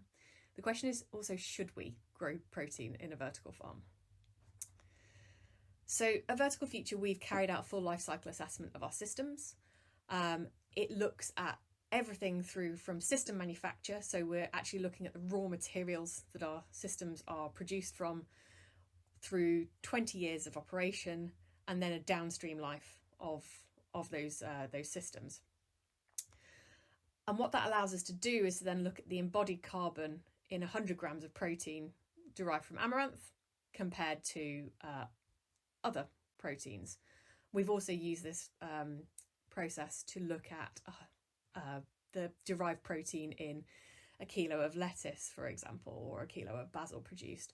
So it's a very wide-ranging application that we can use our life cycle assessment to do. But here what we can see is 100 grams of protein derived from amaranth comes out with a value of 2.8 kilos of carbon dioxide equivalents per 100 grams of protein at exit of the facility. Now that sounds quite high for 100 grams of protein, but when you compare it with public data, which is the plot on the left, it allows us to then make quite broad comparisons with what's going on in the wider space. So what we can see here is that animal-derived protein has incredibly high carbon associated with 100 grams of protein, whereas plant-derived protein is significantly less. And our very early data, this project is still ongoing, but our early data shows that we're looking at around 2.8 kilos of carbon dioxide equivalents per 100 grams, which is on par with what we see in grain protein. It's slightly higher than what we see in pulses and peas. But we believe that, firstly, there's a lot more improvements that we can do. But secondly, we can't hold this as an exact comparison because all these different products will have been quantified slightly differently. But in terms of its environmental impact, we're looking pretty good. And we're looking at something substantially below animal-derived proteins. So that says that we can replace that in our diets. It's much better than using animal protein. It's not yet as good as peas and pulses, but I think we can make it push down further. So with that, I'd like to thank you for listening. I'm sorry I'm not there to take any of your questions, but please do follow up by email if you'd like to discuss that further. Thanks. Right.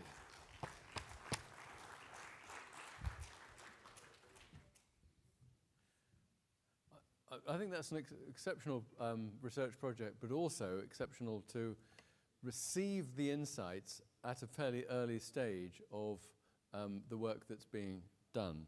Our second speaker has published 9 academic papers and is the co-inventor of 3 patents.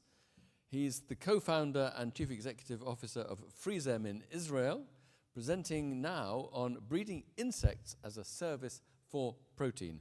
Dr. Yuval Gild, and he'll be online, but live, I believe.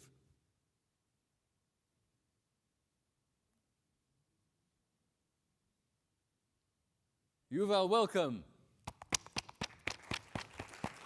Hi everybody. Thank you very much for the opportunity to present. And sorry I couldn't make it eventually in person, but I hope it will work out online. Thanks for the introduction. I'm going to present to you our work at Freezem and how we're making insect farming simple by providing breeding services, breeding insect as a service for insect farms for protein production. So just as a short introduction for those of you who are not familiar with insect farming, and more specifically this fly in the picture, which is called the black soldier fly. This is marked by many as the next farm animal that will be domesticated by humanity. Due to this amazing power of not the fly itself, but its larvae, to convert almost any kind of organic waste into high valuable products such as protein and oil for animal feed and fertilizer for agriculture. And this is an evolving industry. You can take a very small amount of ready to use larvae and convert waste into sustainable protein. It's already in the market and being implemented in animal feed industry, for example, aquaculture and poultry feeding. There are many products on the market already for pet food, dogs and cats food implementing insect protein inside. So the market is there and the need is there. So you may ask yourself, why don't we see insect farming happening everywhere? That's because it's a new industry and there are many bottlenecks, and each company until now needed to invest the entire wheel. And we think that we're offering a new approach to this market that will enable it to grow faster. Just as a snapshot of the existing activity, there are many factories already established globally.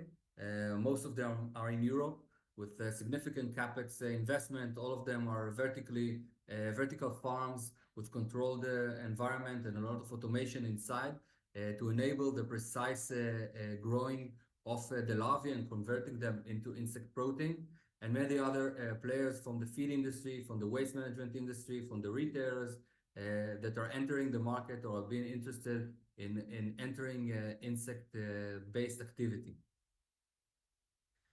But until now, all of these facilities took the vertically integrated approach, which means that they do everything. They do the insect breeding, the entomology part, the biology part, but also the industrial part of taking waste and converting it into protein. And that creates a lot of problems in the process and mostly inhibits the scale up of the industry, because you face all of these problems at once in different fields, and it's very hard to keep up industrial operation this way. This is why the market is evolving right now and thinking about new models and new solutions. Freesem is leading this approach with an approach we call the decoupled production model, similar to other agricultural or animal farming models, where the breeding, the reproduction, the genetics part is done by specialized companies, and the farming is done by other members of the supply chain. We enable that using our technology that I will show you in a minute, but actually we can produce the larvae seeds, equivalent to seeds in agriculture, in one centralized location and distribute them to insect farms globally. So overall, we provide breeding as a service, provide the seeds, the larvae, the small larvae for the rearing process at the customer sites. We do that, develop this activity based on three main pillars. One of them is the breeding competence, which enables us to breed this new farm animal at industrial scale, take the fly from nature, but reproduce it in a sustainable and scaled up manner. The second pillar is the preservation technology that enables us to completely decouple the breeding part, the production unit, from the rearing operation. We actually stop the life cycle of the fly in a way that enables to ship it from one location to the farming site. And the third pillar is genetics, improving the natural characteristics of black soldier fly by enhancing new features that are that has an advantage on industrial farming and the protein production process. So our technology, and this is actually the core technology that enables this activity, is to preserve black soldier fly at different stages. The ones that we're using at commercial step is the neonate phase just after hatching from the eggs. The larvae there are at the size of 0.5 millimeter, very, very small and very, very sensitive. But we have a technology to stop their life cycle for 14 days at this stage, while preserving them with 90% survival rate. And by that, we can completely decouple the reproduction cycle from the farming part of converting waste into protein. And this is how it looks like. It's a small bottle containing our specific substrate that does induce the suspension animation state. It has many advantages. First of all, we keep them in the initial size, so after being activated, the larvae grow by 10,000 times. It's equivalent to a baby being grown to the size of 3 elephants, but we ship them before that. We ship them at their smallest size, so it's much more economical and makes a lot of sense. All neonates are completely synchronized and ready to be activated. They're accurately counted, so you can have excellent performance in terms of rearing and the farming step. They're generalists. You can feed them with all types of organic waste. No need to train them on specific waste to have a better performance. And of course, high survival rate that enables consistency and the ability to send from one location to almost any location globally. In addition to that, we've shown that our suspended neonates actually grow faster once activated compared to non-suspended ones. It means that in the same facility, in the same farm, just by replacing the current breeding with our breeding, you can increase the yield of the facility by 20%, dramatically affecting the revenue of the facility and the economic efficiency of the production. And we saw that already in multiple production scenarios with various customers. So it's a very powerful effect of the technology and its ability to improve the production at the customer side.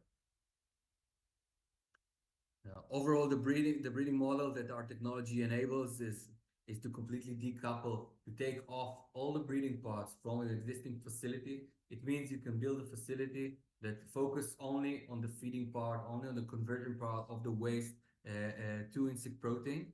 That means you don't need all the steps that require entomology knowledge and more soft knowledge and systems like the breeding, hatching units, and so on. You receive it in a box ready to use from us, just like farmers receive seeds, or farmers that grow chickens receive the small chickens before they rear them. Of course, we can work in other models, in a hybrid model, for example, where there is breeding activity on site, but we help to support it and compensate it with external support supply from our end. So how does it work? Farmers, insect farmers that want to enter the field, now the barriers of entry are much lower when collaborating with us. You just gotta have an initial equipment, and you receive a weekly shipment from us that can be stored on site for 14 days and use it according to the local production needs. Of course, there are other ways that you can outsource the breeding, for example, by sending eggs or just simple neonates or grown more mature larvae. But we decided to focus on shipping neonates, and more specifically suspended neonates, because it has all the advantages in terms of quantity, ability of stabilizing the production and shelf life of the product, maintaining the performance and high quality and consistency of the production process. And we see the market is going into this, following this trend of using this model as the breeding source. Currently, I mean, our company is started in Israel back in 2018, and we have a breeding hub and an R&D center here that is already active. But we also have a breeding hub in Germany in collaboration with a local partner that enables us to ship throughout the continent. This is something that we're already doing, and we can support multiple facilities that produce insect protein throughout Europe already now, with very easy logistics to be implemented at scale. Here are just a few examples of locations we already shipped successfully and performed multiple pilots in, again, with different farming systems and rearing systems that were used in these sites. And an example here of how we keep a very high survival rate and consistency, even if we ship it by air and wait for 7 days or 10 or 13 days of suspension before we activate the neonates themselves. It suggests that we have a very robust product that can be used, again, to boost the insect farming industry and make it more accessible to farmers and new companies that want to enter the field but don't have the basic knowledge of how to grow the insect or don't want to mess with it at all. Some of these are waste management companies that we see as a growing segment in this field. They have the waste, they have the feed source to feed the larvae, but they don't have the knowledge of how to deal with the insects. So we solve them this part.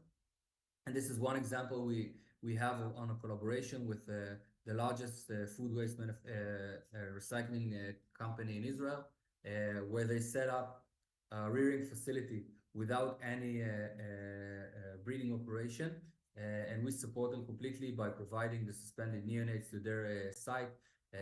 So this company takes all the food waste, diverts it into anaerobic digestion or other solutions like insect, according to the property of the waste stream, and together with our support and neonates supply, produce insect-based product for the animal feed market. We see this trend as a new step or a new way to influence the hierarchy of waste management and waste reduction strategies by enabling the industry to take low-level or low-grade waste streams that are not used now for or maybe used for energy source or other low value applications, and take them to the next level for animal feed, and in the future for direct human food, using the power of insect as a bioconversion machine for the purpose of reducing waste on one side and creating sustainable protein on the other side. So to summarize everything, what Freezem enables is to enter the market of black soldier fly with a clear advantage, focus on the rearing and processing part of the supply chain while leaving all the biological part and genetics part and the breeding part on our end. We lower the barriers to entry to the market. We reduce the capex and investment needed, and also the risk needed from the insect farming companies. Improve the overall feed conversion rates and overall performance of the production, and hopefully will enable in the future this market to grow and expand and fulfill its potential in converting waste into sustainable feed. Thank you very much. This is my email and the link to the company. I'll be happy to take any questions or follow up by emails later on. Thank you, Yuval. That was really interesting. Thank you. Yuval, I suspect you can't see us, but we can see you. So no, I can't see you. No. So thank you very, very much. I've got some really dummy questions for you, just to understand what you said a bit better. But we may have some questions from the audience as well, which I will take as soon as they come through. So as I understand it, you develop the insects up to a point, you stop that point, you ship them to a customer, and then the customer finishes off the process. Is that right? Exactly. We stop their life cycle at a very small step after they hatch from the egg, before they start their exponential growth.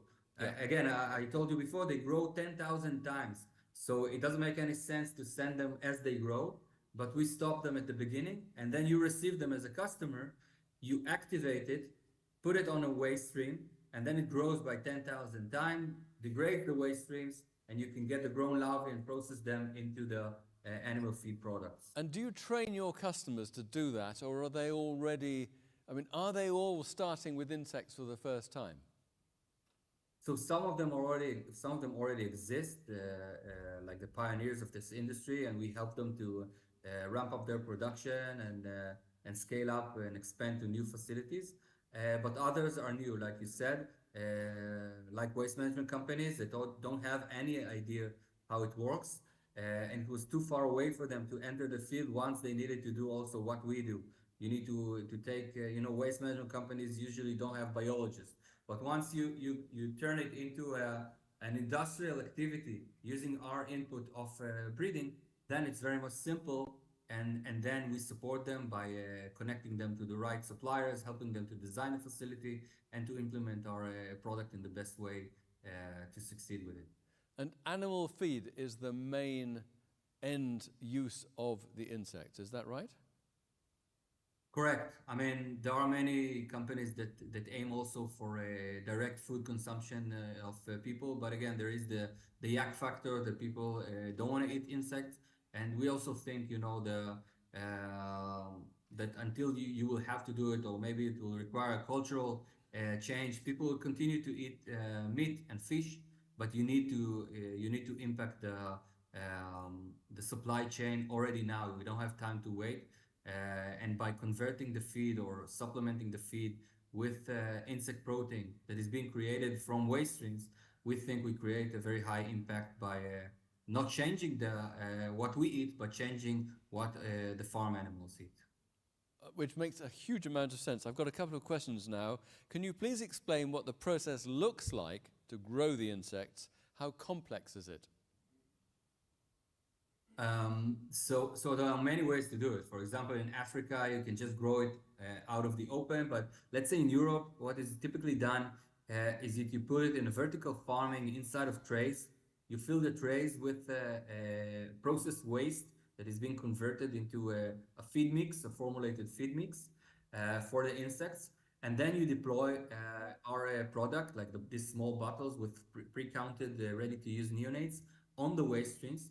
and put it into incubation, like a climate control chamber, where it's being grown by itself. The entire process takes like 12 days until the larvae are grown, being sifted from the residue. The residue is being used as fertilizer, and the larvae itself is being processed into into insect meal, the protein powder, and insect oil that goes to animal feed as well. And the entire process can be manual, it's small scale, but like in the farms I showed in the slides, it can also be like fully automated farms with a very tight climate control, where everything is regulated and measured, with automated tools. Next question is, how are the black soldier flies reanimated by the customer? So that's very simple. I mean, there is a technology behind it, but what the customer does is only take the content of our package and deploy it on the feed stuff. That's it. Then it happens by itself. Okay, so market for insects, animal feed. Is there an alternative protein market that could be an ingredient for meat substitute products? With insects, yeah, for sure. Yeah. I mean, for sure it's possible. It's only, first of all, you can use insect for two purposes in terms of meat alternatives. One of them is to use the insect to grow or to produce growth factors for cellular agriculture and so on. And the other one is to use it as a protein source, as a stabilizer in alternative meat product. It is becoming more and more common in Europe, but it is still a niche. It's people will avoid, I guess, eating insect directly as a main source of protein in the near future. It may be, implemented in snacks, implemented here and there, but again, we think the main impact will be on animal feed because it's a natural feed for animals, and you don't need to convince them to consume it. You see it, by the way, in pet food. People are willing to pay more to have insect-based pet food for their dogs, for example, because they know it has higher nutritional values and health benefits compared to soy and other ingredients. Somebody's just asked about harvesting process. Yeah, how is it done? Yep. Yeah, it's just done by once you take the waste. When the larvae grow, they create a lot of heat. And the heat at the end of the process dries the substrate, and then you can just sieve them from the remaining of the feed, which is called insect frass, is a fertilizer, and then you take the larvae out of it and separate it just by sieving, huge sieves that does the separation based on size. What's the time scale from start to finish of the process? How many crops, as it were, can you get in a month or a year? So a typical cycle will be between 10 to 12 days. So it's very fast. 12 days for the customer? Yeah. You started it off before the 12 days? We start, the entire life cycle of the black soldier fly is 40 days, 45 days. But we take most of it out of the equation, and once we provide the ready-to-use packages, so then it takes 10, 12 days for a cycle of production. So I, as a customer, can get 3 crops a month or 3 cycles a month? Yeah. That's pretty impressive. If you do it right, because if you do it vertically, in vertical farms, you can work on a daily basis, and each day open a new cycle. So you have a new batch being harvested every day, but the overall time is between 10 to 12 days. You're raising a lot of interest. What does a breeding in a box cost? Depends. It really depends on the quantity. Do you know the best answer we've had in the whole of the 2 days? 1 to 5 to 2 euros, and it can yield for the production of, again, depending on the quantity inside, between 10 to 15 kilos of grown larvae eventually. Sorry, just say that again, because I was interrupting you as you spoke. Say between the answer 1.5 to 2 euros per unit, and it can you can yield out of it between 10 to 15 kilos of grown larvae after they consume. So less than 2 euros, and you can get 15 kilos. Yeah. And 15 kilos as an industrial price would have a value of 10 euros?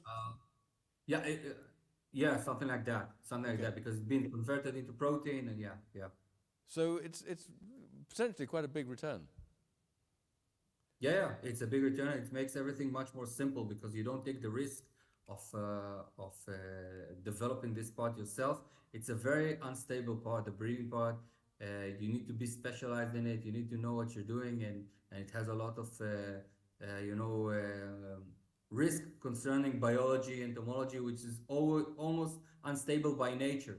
By suspending the life, we actually balance the fluctuation, the natural fluctuation in the yield of eggs, which happens on a daily basis, and we manage to preserve every egg that is being laid to enter the process. This is why we make it efficient, and we do it in scale, so we enable others to do it to enter the market with very good cost to begin the process and to develop the field.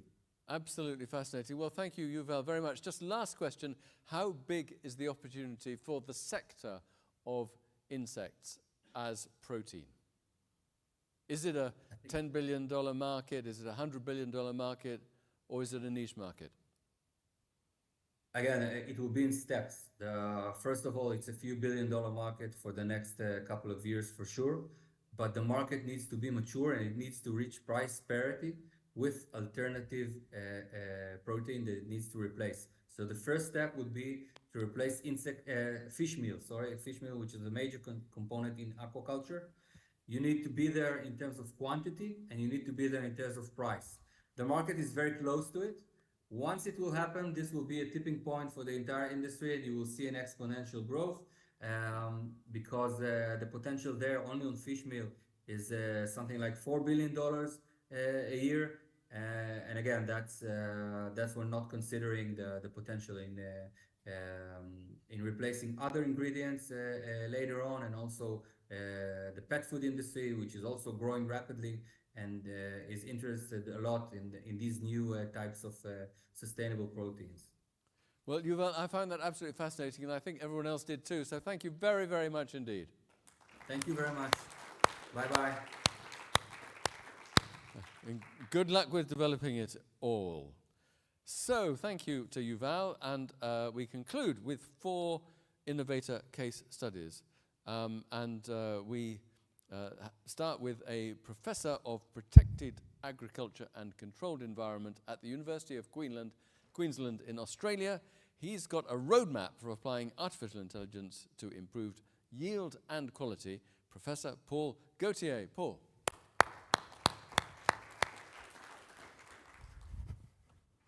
All right. Thank you so much for having me. It's a pleasure to be talking about AI and how to improve yield and quality. I will say, get your expectation a little bit low because we are very far away from AI, but I just want to start with saying that the first thing that I want to talk about is, we have talked a lot about AI during this conference, mostly yesterday, today not that much. But the most important part is, here I'm just going to focus on yield and quality, all right? Not anything else. I'm just going to talk a little bit about it. But when we talk about yield, we talk about the amount of sellable produce per measurable unit per year. I think this is very important to mention because a lot of people throw numbers at you, mostly to get funding, but most of the time it's because we don't necessarily have a standard. And there is multiple ways of measuring it. We could have gram per meter square of growing beds per year, gram of meter square of land per year, gram of per plant per year, or gram per cubic meter per year, which make sometimes greenhouse looking bad or vertical farming looking way too over-optimistic. In terms of quality, it's kind of like a more subjective aspect where you evaluate quality as I would say that's more the customer that defines the quality and not necessarily something we define by default. And all of these criteria usually are shelf life, sensory, leaf size, handling, and shippability. It's something that we still consider even so it's a vertical farm. And there is probably other criteria that I didn't put there. So that's really when I'm talking about yield and quality, this is really what I'm going to talk about. Then what is the state of AI today? The state of AI today, first, is powered by a lot of data evaluated across platform and across system. This is what AI in other disciplines are usually doing. The problem today is there is no data sharing or standardization or evaluation in the industry. What that means is any company can just say, I'm doing AI and here are my data, but there is nobody really collecting all this data and say, this is right, this is not right, this is not the right unit, this is not the right thing. And so the problem with that, if you feed AI with it, you could basically almost lie to AI, and AI is going to give you back whatever your lie is, which is not what we want. We want AI to be as accurate as possible, because when you run a company and when you run a facility, you don't want to have your AI telling you need to increase your pH to a pH of 9 because someone entered something wrong. Or you don't want to say, to get your yield of 100 kilos, you suddenly have to increase your amount of CO2 to 5,000 ppm of CO2 in your facility. That's kind of the kind of errors that AI can do. So number two is we need to train AI. To train AI, we require strong algorithms. This is usually where we fail, or where we don't necessarily understand that much, because we need to confirm existing data, so that we do very well. We need to exclude outlier, and we need to forecast. Forecast is the thing that we are kind of missing at this point, because we are still using machine learning. Machine learning has some possibility, but you could get to the right answer for the wrong reason. And if you get to the right answer to the wrong reasons, then when you suddenly forecast, you actually forecast the wrong thing. So that's kind of where yield and quality sometime and today are still difficult to predict or to forecast for the future. And the third point is the industry requires accurate prediction and constant monitoring to be profitable. What that means is that machine learning and image processing are still limiting enhancing yield and quality. And I'm going to mention a little bit about modeling and the way people have been doing modeling across the world. But the main thing is you need to think about the fact that when you look from space at how a forest grows, that's usually what people have been doing modeling, you look at satellite imaging, image processing, and you look at how the forest is growing. You get an accurate, not really, you get a measurement of what that could eventually be. You are working with vertical farm, you need something extremely accurate to the grams or eventually to the milligrams that you'll really be able to, or to the day or to the second, to really be able to do that. A forest, at the moment, if you calculate it, you usually measure the productivity of a forest for 500 meters square, which is quite big. And the error is like 10 or 20%. It's not a big deal. So that's why image processing is still what we are doing at the moment, but it doesn't mean that we have the right way of doing AI. Now, we actually have moved a little bit forward in AI, and mostly with greenhouse. And while greenhouse have developed these digital twins that allow to have on one side what the productivity is supposed to be in the farm and what the farmer is looking at. And when the farmer compare both, they can actually understand which parameter are not doing well. Why we are having that in greenhouse and not in vertical farm today? Because greenhouse growers in the Netherlands and across the world have actually allowed sharing data and sharing information, and most of the companies that are doing that, some of them sponsors and others, so Priva, Gundam and others, actually have access to this data, and they can feed their own model to be able to predict and to advance. So that's how they do the digital twins. Now, I'm not going to go into details there, but plants are extremely complex. We tend to hear sometimes from many vertical farms that it's easy to grow and it's just a plant that we put in a system. They're extremely complex. They're complex because they interact with the environment, they adapt to the environment, they need a lot of things to grow. And that's kind of the model that you have. Just so you know, these models, to be able to get that complex, took about 40 years. And 40 years of a lot of people. I used to work at NOAA, and we had an entire lab with almost 200 people working on modeling to be able to be more accurate. And can we actually predict the weather very well today? Not that much. And so you could imagine that if we want to have a model that is as accurate or as optimal for vertical farm, it will take a lot of energy and a lot of effort to get where we want to be. Now, most of the time we use, that's a very simple model of photosynthesis, and I'm not going to go into detail. Sorry, I put equations, and not good to put equations into a presentation most of the time, but this is what people start with. They start with photosynthesis because we want to optimize photosynthesis. It's a great start, but photosynthesis, unfortunately, doesn't dominate the world. It dominates our scientific world, but not necessarily dominates everything. And the reason for it is because when we are in a vertical farm, we have optimized growth. And optimized growth under conditions that plants have never experienced before. High CO2, never experienced before. Constant light, never experienced before. No season, never experienced before. Constant water, never experienced before. And constant nutrient, never experienced before. Why? Because the seeds that we are still getting today are actually seeds that have been produced in the field by our seed producer. Mostly because we are a very tiny industry. So when we have this kind of system, it's very difficult even for us to understand how the plants are going to react to this new environment. Now, it wouldn't be fair to talk about AI without talking about the way to get to AI to be fair, to be efficient. And this is kind of a summary, very simplified way that we will need to get to be able to model how plants interact with each other and how plants evolve into the environment. So you'll have access to the slides, so you could go into detail. But this is just focusing on the plant. And then you will say, well, I'm doing it for my production. And I said, yes, that's the next layer. You could, these plant models that you have there need then to interact with the next layer of the complexity of the model. And the next layer is for airflow, CO2, oxygen, important, temperature, light intensity, day length, light quality. Basically everything that is very close to the metabolism of the plant. That's the first layer. Then you have the second layer, and that's where we are actually pretty good at. Humidity, HVAC, energy efficiency. We have talked a little bit about energy efficiency. Crop schedule, time to harvest. All of that are things that you are already doing in your farm, because AI, at the moment, you could ask your AI, I have a client that asked me for 100 kilos of crops. How many do I have to seed? And your AI is supposed to give you that. And you could say, well, okay, my facility outside is 25 degrees. I need to be 20 inside. How much do I have to push energy into my HVAC to get to this temperature? So AI can actually do that with something which is physical, but something that is biological yet, we are not there yet. Because we had some presentation before, we'll say, well, maybe we are missing something. And yes, we do. We are missing another level of complexity into the modeling of how plants grow. And that's growth stage, genetics, plant pest management, because yes, we do have pests in vertical farm. It's not about if, it's about when, as Ray Wheeler used to say. Acclimation versus adaptation, resistance versus tolerance, and toxicity. And here you will notice something in the model that I mentioned nutrients. Nutrients there, it's a big bucket, which is unknown for most of us. We don't actually understand how the condition we are putting in our vertical farm influence every single nutrient that we have.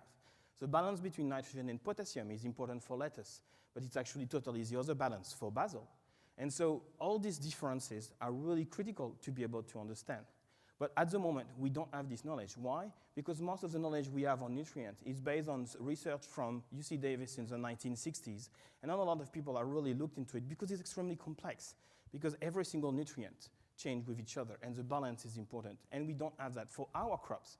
If you just look at wheat or oat or any other thing, barley that you grow in the field, you actually could have access to some of this information. But we don't have that in vertical farm for lettuce, basil, cilantro, or anything that we are growing. And so that's the complexities that we have. And unless we achieve that, we will never be able to push the yield further or to get to where we want to be. So once we have achieved all of that, you could actually push the yield pretty high. And that's where we can, in a normal greenhouse, you will see people that have 2 kilos per plant per year. It's a very classical way in the Netherlands, at least, to produce strawberries indoor with a greenhouse. If we actually control the environment and manage to have dynamic light and dynamic environment, you could actually push the yield to limits that we haven't think about. Some of you have probably designed a vertical farm looking at what the literature is saying, and the literature says we could have this yield. But the thing is, what we don't know is that when we optimize, again, high CO2 and all of that, where can we get? We actually don't know. And that's where we could push by modifying the environment to get to 4, 6 kilo, and eventually 8 kilo per plant per year, as we achieve in the lab.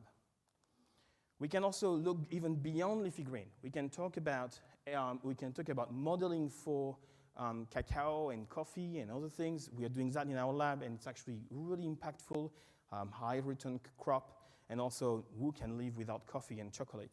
And in the future, that's probably where we're getting. So that's the kind of thing we can look into. But again, it requires us to get this model to be able to grow it indoor. If tomorrow I ask my AI, how do I grow cacao in a vertical farm? AI will probably tell me it's impossible, or nobody had done it.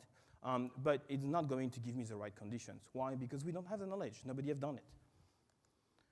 So really the conclusion here is the fact that AI today can really address your environmental control, the production management, the monitoring, the energy optimization. All of that is something we can do very well because there is enough data, there is enough information. It's very an engineering side. But to get to yield and quality, what we have basically go through into this presentation is we really need to have this collaboration in place. If we don't collaborate and share the data that we have to be able to push the yield or to push the AI to where it's supposed to be, to do the strengths of the model, we'll never be able to achieve it. The large research programs that we need to take on, and the government of Welsh did a very good job saying they want to support research, and I think that's really great. The amount of money and the amount of research that need to be done is massive. As I said, NOAA took 40 years to get where we are, the models that I show you. So we don't want to get 40 years because in 40 years we're doomed and we won't have enough food for us. But that's the kind of thing. And then public and private partnership is important. Now, I said a roadmap, so I'm going to give you a roadmap. So the first thing is, the first step that we need to do is to create models that are specific to the crop that we grow in vertical farm. The second step is to develop the digital twins to be able to help integrating these plants into production system. And I'm talking about the impact of aeroponic versus hydroponic versus NFT, the amount of delivering of water, all of that. Nobody really have this information, or if you have the information, nobody really compares them. And then understanding the impact of the systems themselves on the growth of the plants under artificial environment.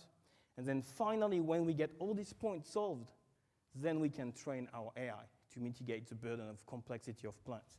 And what I understand very well is that what we're trying to do with AI is to remove the knowledge that growers have and where we are dependent on. And someone that never really grow plants can just press a button and grow plants. I wish that's possible, but because of the complexity of plant, it's not really there. So with that, thank you for your attention, and I look forward to the discussion.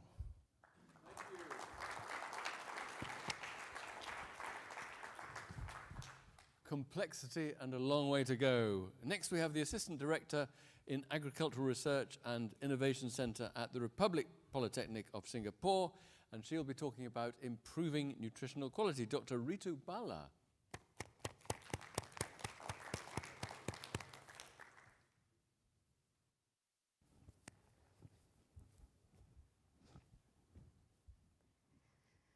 Hello, morning everybody. I hope you can hear me. Okay, so first of all, before I start my presentation, I would like to thank the organizers and especially Richard for giving me this opportunity to be here and to share some of the work that we're doing in Singapore. And also especially for the beautiful agenda that he put there that really got me excited to take a 13-hour flight to be here today to share with you what we are doing. So my presentation is about improving the nutrition quality. Where's the controller? Yeah. So what I'll start with is about a Singapore food story. So briefly, it was mentioned in the morning as well, and some of you are familiar with it, but for the benefit of the others, I would like to share about the Singapore food story. So it started in 2019, when, knowing that Singapore imports 90% of our food. And all the adversities around the globe, any part of the globe, anything happens, it affects us because we get food from all over the world. So how do we become more resilient and more, in terms of food security, is the background of Singapore food story. So what we did, the government in 2019 announced this, and in terms of strategies, how to deliver or become more resilient to food security. And that was in terms of 3 food baskets that we call it. You see only 2 over here, because these 2 are more related to what happens on the ground or what more we are involved in. So the first part, what we did was, okay, easier, we diversify ourselves so that, you know, if something goes wrong with one source, we still have the other alternate source for it. And then the second one is grow local. So that is the one that you hear more commonly, and it is called as a 30 by 30 vision. And this vision was set up Also as a goal, at sometimes they also call it as a goal because you can see those numbers, right? So what it means is that by the year 2030, we should be able to have 30% of our nutrition needs grown locally. So that is about food security, local production, and at the same time being sure that the food is safe and there is a sustainable production for it. So what it means is basically, we're just not trying to increase the amount of food that we can do, not just trying to achieve that 30 number over there. What we're trying to do is make sure we have a good quality. Why this quality is important? Because remember, 90% is imported. So my growers here in Singapore need or have a competition with this 90% that is coming in as well, right? So how to distinguish our food, ensure it is of high quality, is what we are doing with the farmers. So just as a backdrop, a bit about the quality and quality in terms of fresh produce. A bit of it was just discussed by Paul as well. So when we talk about quality, it is a term which is usually for the attribute or how you define a product or an object. But what we are talking about today is more about the excellence or how is this product superior than the other. And for any product, we always talk about the 3 Ds, which is basically how well the product is able to deliver its key functions. In our case, it will be the nutrients. And then also whether it can determine a good market value, right? If you have a good quality, definitely it will relate to a higher market value of your products. But the very important point over here is that it is driven by consumer preference. Exactly what Paul said just now, so thanks for emphasizing that point. It's not about what I think quality is, about how the consumer perceives this quality. So if you talk about fresh produce quality, there's this external quality, things that you can see, touch and feel, so it's about the color, shape, size, firmness. But then there's internal quality which you need to go a bit deeper. So either you pluck the leaf or you taste it, or you have to do some analytical tests in order to find that and then put it on a label. But together the internal and the external quality will form what we call as a consumer perception. And that will again go back and drive your prices and your choices. So we are talking about making sure that external and internal qualities meet at a point where the consumers have a good preference. So what is consumers looking for? That is the next thing that we need to look into. So what you see over here is a data that was published by FAO way back in 1995, so it's around 30 years back, almost 30. So what we found, the top 3 things that they're looking for is the appearance, taste, freshness. So it's about how the vegetable looks like, taste, whether it is fresh or not. And at that time, if you see, nutrition value was still one of them, somewhere in between. And then organically grown was not given that much of an importance. But we all know, right, consumer choices differ, they vary, and they change with the trends, right? So then we thought, okay, what is it now in the present times? As in, what do Singapore consumers look for? What are the things they're doing? So we did a study with around 200 decision makers that actually go out and do the grocery shopping. And we asked them questions like, what do you really look for when you're purchasing fresh vegetables, especially the green leafy vegetables? And then a lot of them mentioned about things like top choices, again, fresh, how they look like, and whether they are fresh or not. So these are very, very important to them. Then we asked them another question, are you willing to pay a better price or a higher price if I give you a better quality vegetable? A lot of them, and most of them, answered yes. Then we asked them a more difficult question. So what are the points or the attributes that you are going to give a better price for, and how much would that be?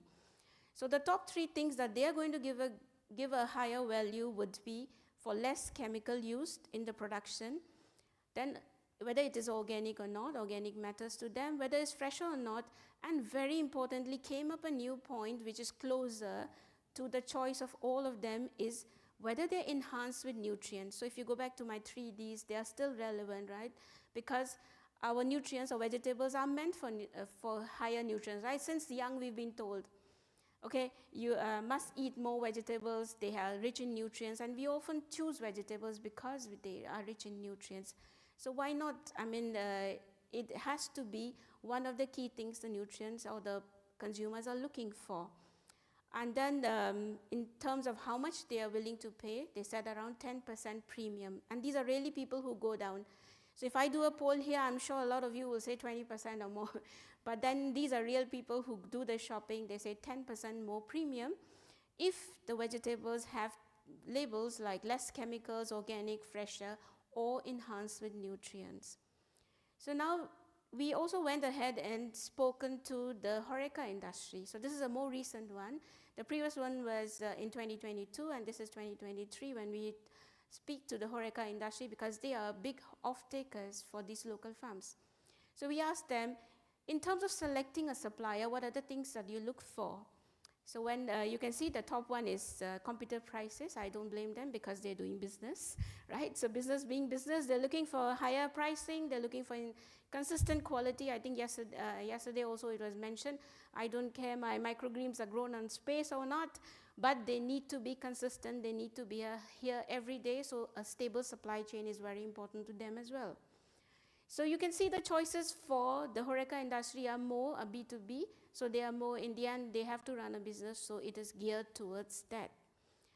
But very interesting for us as well, because our growers are serving both the markets, that is directly to the consumers and also to this industry.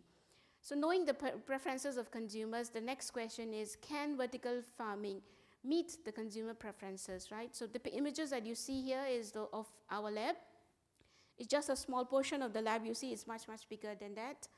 And here we do a lot of controlled environment studies. And then even a greenhouse is also controlled environment to a certain extent, where we are studying and researching on how the environment affects the plants. So I guess for everybody in this room, you would agree with me that controlled environment agriculture, once you control the temperature, humidity, and air circulation, light, etc., you definitely can promise your consumers or your customers a uniform growth, a higher yields, as well as pesticide-free and fresh vegetables. But then what happened to the choice that consumers are looking for, which is nutrition quality? Are we able to give them the nutrition quality they are looking for? So that is what my research team is working on. And our Center of Innovation, termed as the Urban Agriculture Center of Innovation, is looking into is plant metabolites. How can we increase these plant metabolites? So just a very, very general this thing, because I can't hold back the lecturer in me in terms of educating everybody before I go on to the next step. So the plants they produce different metabolites, which are by the primary metabolism, which is similar to how humans and animals are, right? We need to run our basic growth and functions, which are done by the primary metabolism, and then the metabolites that are produced in terms of sugar, proteins, etc.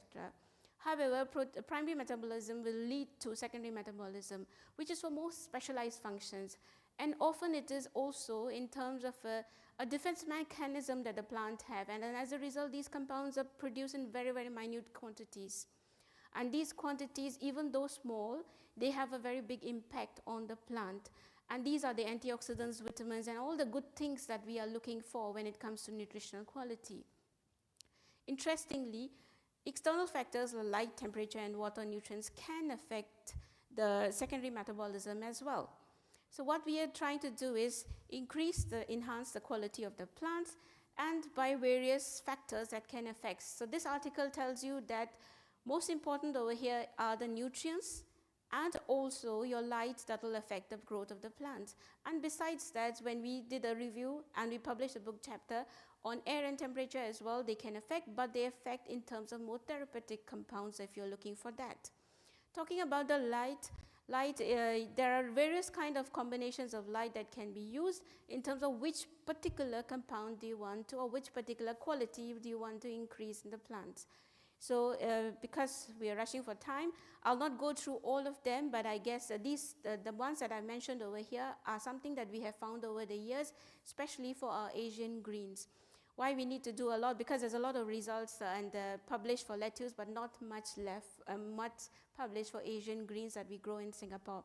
This is a case study we did for the farm, and it is a collaboration we did with the UK, James Hutton Institution, so Rahim is there, and with a farm over here, Liberty Produce, and similarly we have Republic Polytechnic and Singapore farms. So it's a very good opportunity for the two countries to come together and share the strengths and build upon these strengths.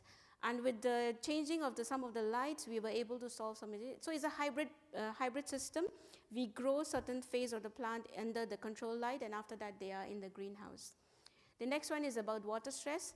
Stressing the plants in a hydroponic solution with water is not an easy task, but we managed to do that, and then we were able to increase antioxidants and flavonoids over here without decreasing or compromising on the fresh weight. The second one is on salinity, introducing a salt stress, again increasing antioxidants and flavonoids, but however there was a compromise made when it comes to fresh weight. But by coming up with a recovery model, we were able to reduce this fresh weight that was lost. The next one is about an ongoing project that I'm leading now. It's about how pre-harvest treatments can affect the post-harvest, right? And it is about shelf life, enhancing the shelf life. We are giving pre-harvest and we're using biostimulants. So Philip, yes, we are into biostimulants as well. And we believe in them, and what is lacking over here is how these biostimulants act. So we're collaborating with the National University of Singapore to understand how these molecules actually help in the shelf life enhancement. And we're also collaborating with Signify in terms of the light treatment. And we're also grateful for farms like Growy who are giving us the space to do the field trials. So again, an emphasis on how academia and industry must come together to deliver such beautiful results. So just a last one I want to emphasize is it can't be done unless the government puts in their role as well, and Singapore government is doing that by putting in little logos over here for the consumers to actually identify which produce is local. And if you see, there are 3 different stars, so they are based on whether they are locally produced or whether they are following the GAP practices, the good agriculture practices, and also whether they are done in a very sustainable way. So this is a clean and green standard Singapore developed for Singapore Clean and Green Standard, and ARI was one of the team members advising us on that.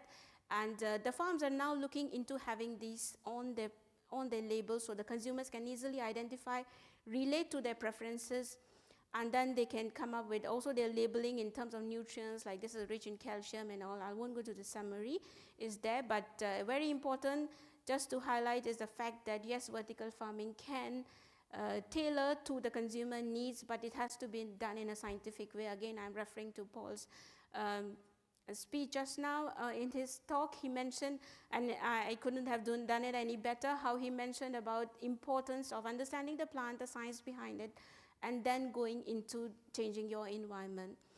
Yeah, so that's my team smiling away to you. So yeah, I don't know, I guess I took up a little bit more time. But if you want to know more about my center, do scan the QR code and you can know about all the projects that we are doing under this center. So thank you once again. Thank you, Rachel. Keep up the excellent and extensive work, my goodness. Next we have the research manager for the UK's Grow Up Farms on handling the intricacies of research in a commercial setting. Rixta Sievers. Rixta.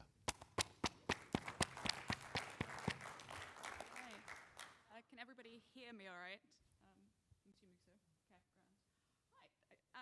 So really, when I talk about handling the intricacies... I think if you check the screen here, then you'll be close to the mic. Fine, thanks.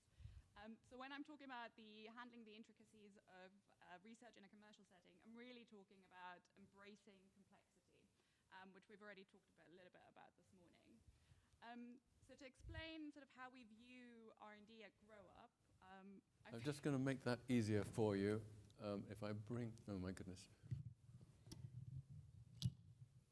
That might take it more directly for you. Okay, all good? Try that. Better? Yeah. Grand, thank you. So Grow Up was founded in 2023 by our founders, Tom and Kate.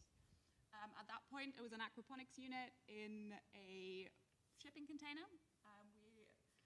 That business has gone through multiple iterations, and in 2019 we founded our sort of first R&D center, which was called the Recipe Center at the time.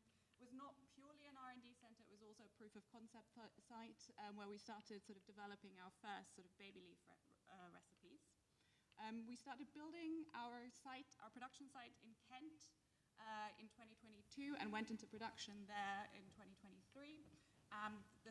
We now produce bagged baby leaf salad that is unwashed and ready to eat and goes into major UK retailers such as Tesco's and Sainsbury's.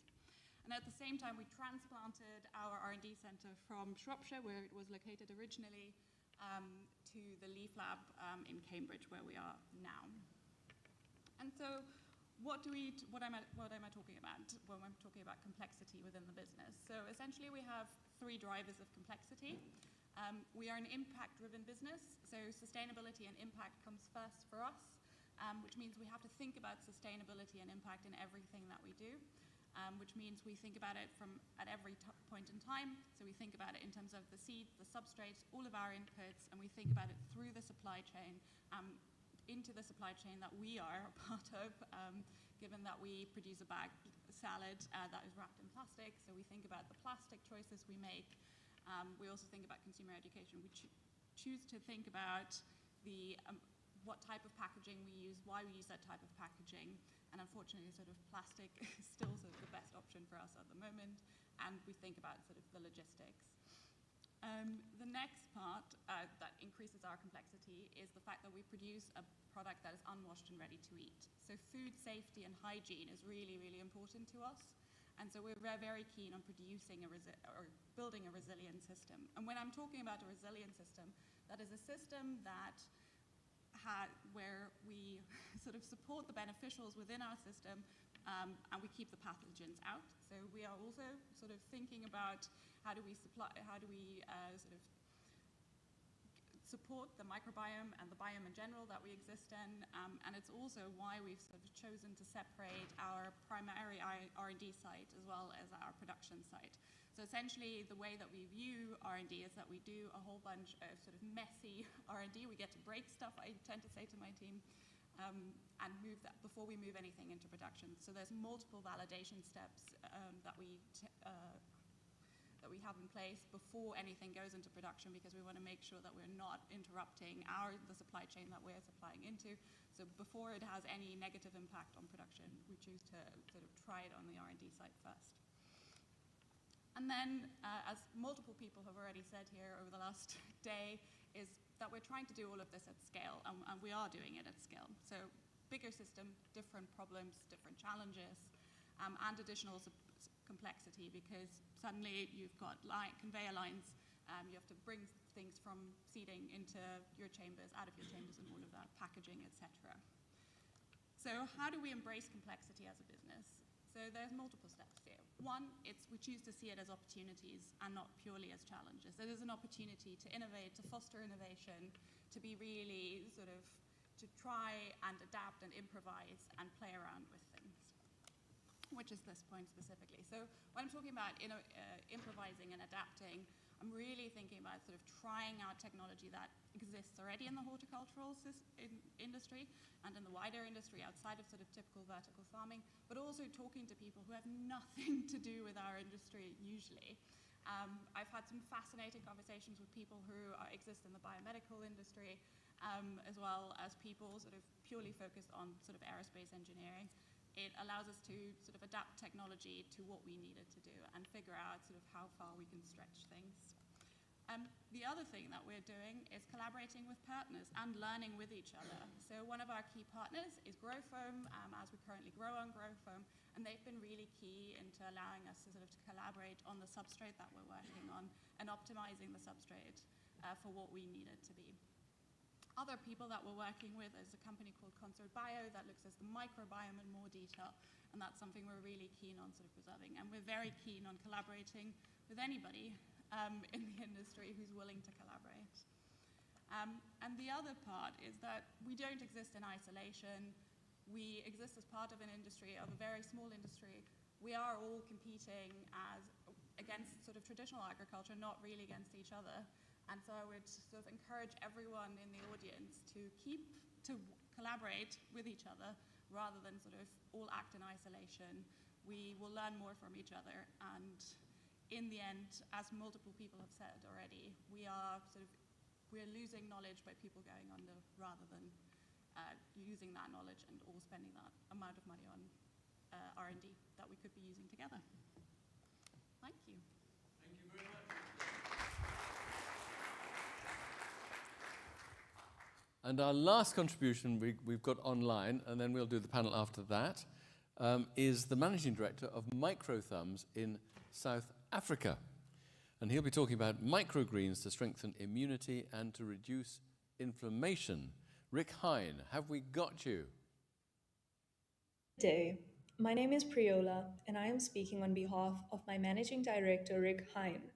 Okay, the very welcome. CEO Thank you. of Microthumbs Pty Ltd. We are the largest microgreen sub-dealer franchise in Africa, and today I am going to discuss how microgreens can strengthen immunity and reduce inflammation. According to the World Health Organization, approximately 2 billion people worldwide are deficient in one or more micronutrients, such as iron, zinc, vitamin A, and iodine. That statistic is true because of several factors, including consumption of processed foods, food insecurity, and decreased consumption of fruits and vegetables. Contemporary lifestyles often necessitate a fast-paced approach to daily activities, including grocery shopping. Many individuals opt for monthly stockpiling of pantry essentials, such as shelf-stable foods like cereals, rice, microwave meals, and processed snacks. While fresh produce is occasionally purchased with the intention of promoting a healthier lifestyle, it frequently faces a short shelf life, leading to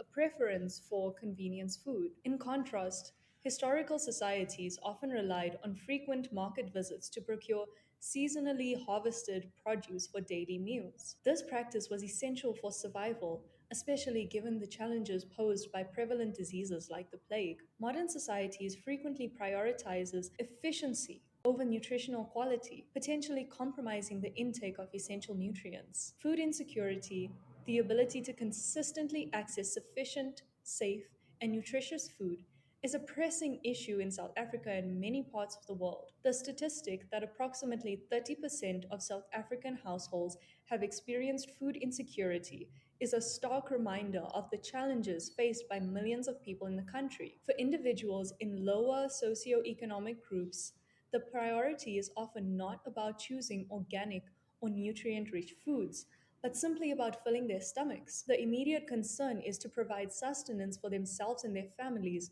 regardless of the nutritional value. This highlights the stark reality that for many people, food insecurity is a necessity that takes precedence over dietary choices. Beyond South Africa, the global food insecurity crisis is equally alarming. According to the United Nations Food and Agriculture Organization, approximately 828 million people worldwide were experiencing chronic hunger in 2022. This number underscores the pervasive nature of this problem, which is exacerbated by factors such as poverty, conflict, climate change, and economic inequity. On the other hand, obesity is a complex health issue with far-reaching consequences. It is a leading contributor to metabolic issues, inflammation, and heart disease. The staggering statistic that 3.4 billion people worldwide were overweight or obese in 2019 underscores the global prevalence of this problem. At the root of obesity lies an unhealthy relationship with food. Overconsumption of processed foods, which are often high in unhealthy fats and sodium, while being low in essential nutrients, plays a significant role. These foods provide empty calories that contribute to weight gain and other health problems. The combined effects of overconsumption of processed foods and food insecurity creates a vicious cycle that perpetuates obesity. This, in turn, increases the risk of developing metabolic issues such as type 2 diabetes, high blood pressure, and high cholesterol. Additionally, obesity is associated with chronic inflammation, which can contribute to heart diseases, stroke, and other health problems. The landscape of healthcare has undergone a dramatic transformation over the centuries. While past practices such as lobotomies and the use of garlic necklaces for immunity may seem archaic and ineffective, they reflect the limitations of medical knowledge at the time. Modern medicine, with its advancements in technology, research, and understanding of human biology, offers a wide range of solutions to self-induced problems like malnutrition and immune issues. However, The pursuit of profit, a fundamental principle of capitalism, can sometimes overshadow the primary goal of providing accessible and effective healthcare. The global healthcare market is a lucrative industry, and there is a constant pressure to develop new products and services, even if they may not be the most necessary or cost effective solution. This has led to the proliferation of so called miracle cures and alternative treatments that often lack scientific evidence and can be misleading. These products and services may be promoted aggressively, obscuring the more straightforward and often less expensive options available in traditional healthcare systems. So, where do microgreens fit into this solution? In today's world, where fast paced lifestyles and processed foods often dominate our diets, boosting immunity and reducing inflammation has become a pressing concern. Fortunately, a simple yet powerful solution lies in the humble microgreen. Despite their size, microgreens are packed with an impressive array of vitamins, minerals, and antioxidants. These essential nutrients play a crucial role in supporting a strong immune system and combating inflammation. One of the key benefits of microgreens is their ability to neutralize harmful free radicals which can damage cells and contribute to chronic diseases. By neutralizing these harmful molecules, microgreens help protect your body from oxidative stress and bolster your immune response. Research has consistently demonstrated the positive impact of microgreen consumption on immune function. Studies have shown that incorporating a daily dose of microgreens into your diet can significantly enhance your body's ability to fight off infections. This is due to the increased availability of essential nutrients and antioxidants that support immune cell activity. Chronic inflammation, a persistent state of low-grade inflammation, has been implicated in a wide range of health problems, including heart diseases, diabetes, and cancer. The body's immune system plays a crucial role in inflammation, and when it becomes dysregulated, it can lead to chronic inflammation. Sulforaphane is a potent antioxidant that can help neutralize harmful free radicals, which can contribute to inflammation. Additionally, it activates cellular pathways that can reduce inflammation and protect against oxidative damage. By incorporating broccoli microgreens and other microgreens rich in sulforaphane into your diet, you may be able to help mitigate the harmful effects of chronic inflammation. Microgreens, often associated with high-end restaurants as decorative garnishes, are gradually gaining recognition as a valuable food source. Contrary to their perceived role as mere adornments, microgreens offer a wealth of nutritional benefits and are remarkably accessible to individuals of all backgrounds. One of the most appealing aspects of microgreens is their ease of cultivation. Unlike traditional gardening, which often requires sustainable space and expertise, microgreens can be grown indoors in small containers. This makes them ideal for those with limited outdoor space or gardening experience. Numerous resources, both online and in local gardening stores, provide a guidance on cultivating microgreens. With a little effort, individuals can establish a steady supply of fresh, nutritious microgreens right in their homes. In regions like South Africa, where overpopulation and land restrictions can limit access to traditional agriculture, microgreens offer a sustainable and accessible food source. While microgreens may not provide a complete meal on their own, they can significantly enhance the nutritional value of any dish. Within a week of planting, individuals can harvest and incorporate microgreens into their meals, reaping the benefits of their concentrated nutrients. Imagine a future where microgreens are as ubiquitous in our kitchens as tomatoes and lettuce. This vision is not merely a dream, but a tangible possibility. By embracing microgreens and promoting their cultivation and consumption, we can contribute to a healthier and more sustainable world. Microgreens are a tiny but mighty addition to any diet. Their nutrient-dense profile, ease of cultivation, and potential for positive impact on global health makes them a truly revolutionary food. So let's embrace this little green gem and reap the benefits for ourselves and for generations to come. Right, thank you. So, Paul and Ritu and Rickster, if you'd like to come and join me.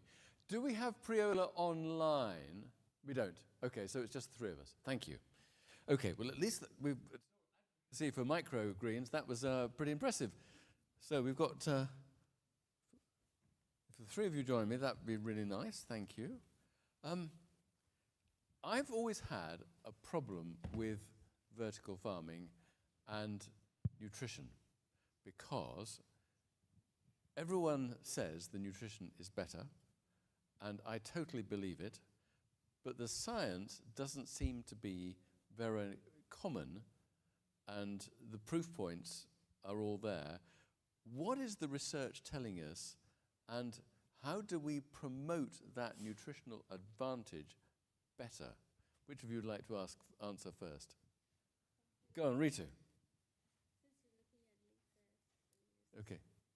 Yeah, so definitely when you control the environment very well and they are not in the harsh environment outside, the nutrition quality does increase to a certain extent. But sometimes the very rosy environment also does not bring up some of these compounds that are needed when the plant is undergoing adverse conditions, that is under stress. So that is where we need to really pinpoint and then see which are the compounds that you want to increase. Because what happens is you might increase some of the nutrition quality, but you might introduce things like a bitter taste. So very important to get that nutrition quality, and then what you mentioned about how do we message the people, right? In terms of that they know that there is this nutrition increase or this produce has a higher nutrition quality. I guess this is the part which is not being focused on a lot at the moment, because everybody's about growing more, and then it is about high quality, but are we able to let the consumers know that this is what it has? Thank you. Paul. Yeah, if I may jump. So we actually in the past I've tried with USDA in the US to do the comparison, because a lot of people are making the claim that they are better. Yes. Is a field. The problem is it's extremely difficult to make this analysis. Why? Because vertical farm can deliver on a regular basis, and you could almost have your product right away. The difficulty is if you want to make the comparison, you need to compare to products that farmers are growing in the field versus the ones that come from vertical farm. To be scientific, you need to have the same cultivar, which usually vertical farm don't share. And then the other thing is the cultivar you will grow for vertical farm will not be the same cultivar you will grow for the field. So it's an unfair comparison to do that. The second aspect is that vertical farm could be on the shelf in the store within 1 day, when in the field it will take 2 or 3 days, which decreases the quality already. So we end up with USDA not doing this analysis, because we end up into a nightmare of making sure that everything was fair into the analysis, and we couldn't find a spot to do that. So that's why you don't really have people doing this comparison, and whatever vertical farm want to produce today will be very difficult for them to prove that they're not biased. And the companies can't do it because it will be seen as a claim. So that's the difficulty in it. Rickster, have you found that? Yeah, we found the same thing, especially in the UK, where sort of trying to make any claims means that you have to sort of validate it. So same thing that Paul's seen in the US, absolutely the same thing. And can you claim anything just outright, that this is high in antioxidants or this is beneficial to immunity? No, we can't. None whatsoever. What can you say? Nothing really. We can say that it's grown without pesticides because we don't use pesticides. That's really interesting. Okay, we've got some questions. To Paul, can you mention the top 3 or top 5 factors from your schematic to get insight on in vertical farming growth? What demands the highest focus? So I will say number 1 is airflow. Number 2 is airflow. Number 3 is airflow. Oh, okay, go on. So the reason for it is because the way to maximize the growth of your plants is the way to maximize the transpiration of the plant. And the only way to maximize the transpiration of the plant is to remove the humidity on top of the plant as fast as possible. If you don't manage airflow the right way, you are likely to have your plants not at the optimal part. Water is everything, but water through the plant is really critical. I usually tend to say that a vertical farms that usually underestimate the costs that they're going to what's going to cost them to remove the water on top of the plant and dealing with all the water added by transpiration. It's the difference between a vertical farm successful and non-successful is usually into the HVAC system, which is crazy to say, but usually that's where most engineers try to cut down the price because air conditioning is going to be expensive and complex to manipulate, but that's usually the difference. So airflow is really critical, and then everything comes into it, right? So the first modeling is airflow, and then transpiration. Transpiration comes with photosynthesis, and then after that, nutrients, because transpiration will lead more nutrient from the root to the leaf. And so there's an entire complexity, and that's why it's everything is connected to each other. That may just be a very, very important observation. I noticed both Rito and Rixta were smiling. But the airflow is different at different parts of any building. So does that mean you're moving product around to match the airflow and the moment, or how do you contend with different airflow in different parts of a building? Yeah, so usually airflow into the building, if the vertical farm is designed well, every plant at the tray or at the plant level, they should have the same like air experience in a certain way. Yep. There is this design, so just to take the example of Bayer have developed an entire greenhouse in Arizona. Arizona is hot, and the way they deal with airflow, that's for maize, and maize tend to transpire a lot, but the airflow comes from the bottom to up, right? So you push the air outside of the canopy to push up, and then the air is dealt with. What we tend to do in a vertical farm is tend to take any HVAC person that do for humans, and have a system that is on top, and then you kind of move the air around, which is not the best way. It's always thinking at the plant level, removing the water and pushing the air. So it's really it's complex, and it's a lot of energy, unfortunately.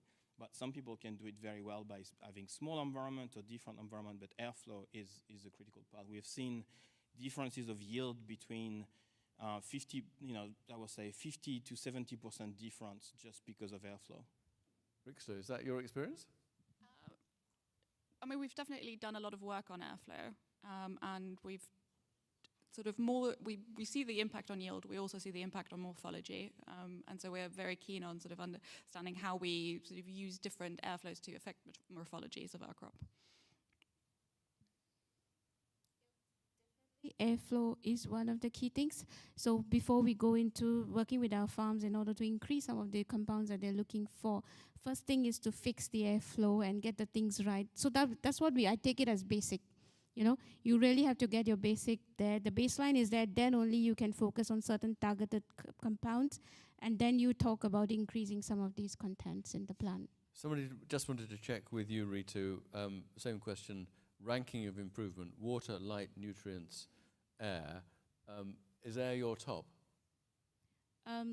Okay, if you're talking about just growing the crops and growing them in terms of a good quality, a standard quality that you're looking for, then definitely air quality is one of the top one that we need to fix for.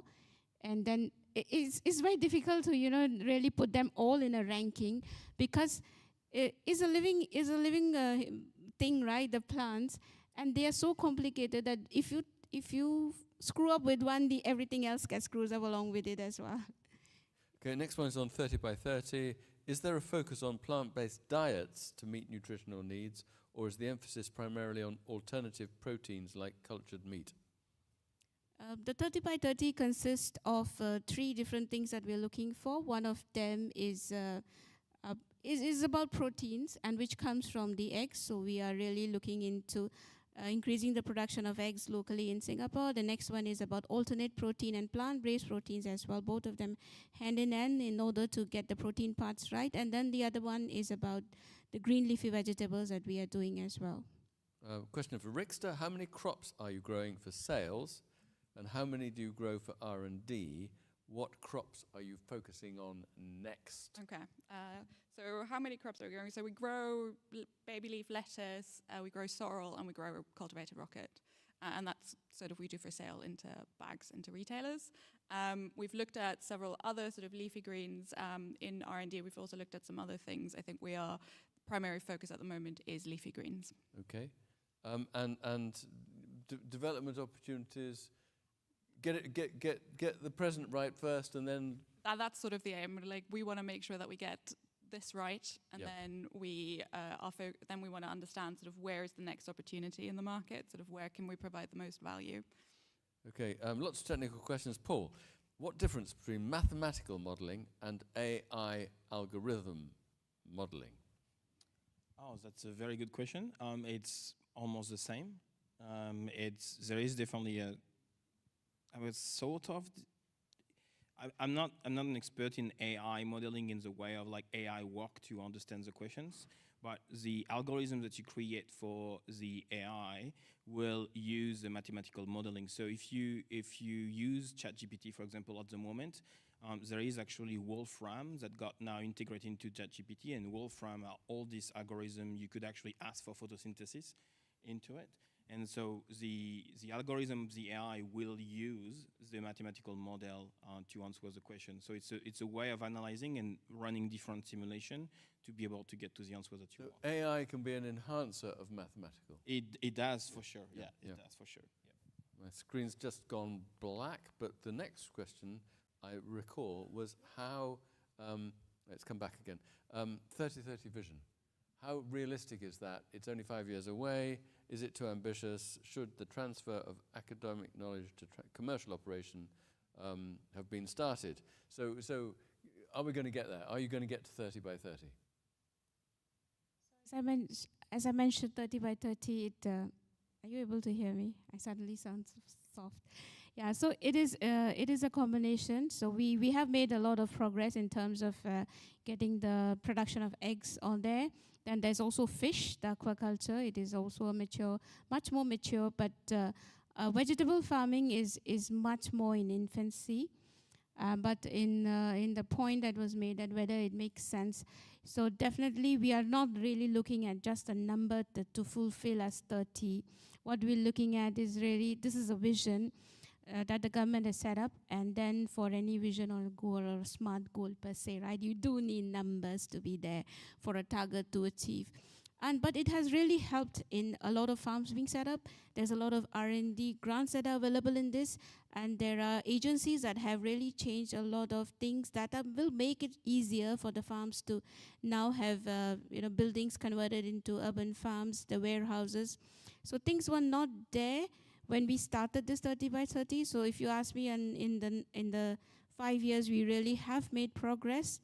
But whether in the next 5 years we can achieve that 30 by 30, I'm not really sure whether the 30 number will be hit or not. But I will definitely say we have made a lot of good progress. And just a note or disclaimer, a note on that when we set this goal, COVID happened after that. So we do need some discount from COVID. Thank you. I'm just going to finish on functionality. And so Priola was talking about immunity and microgreens.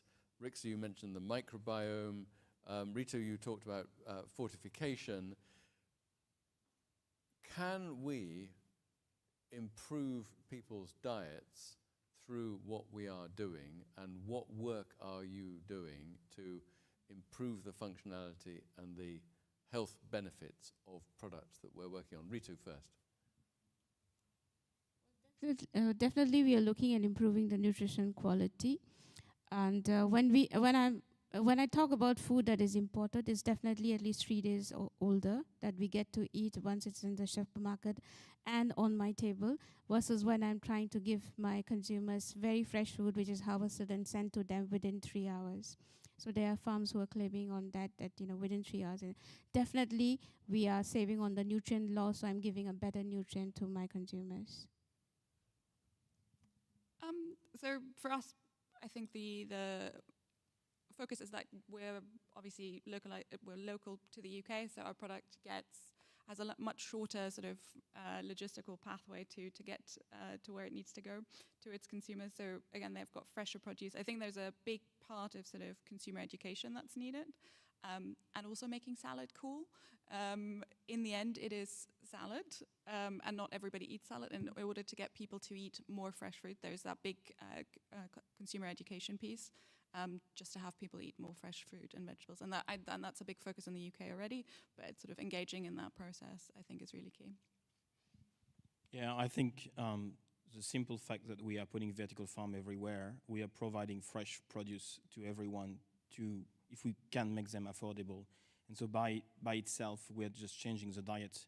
In Australia, we are a very meat-focused country.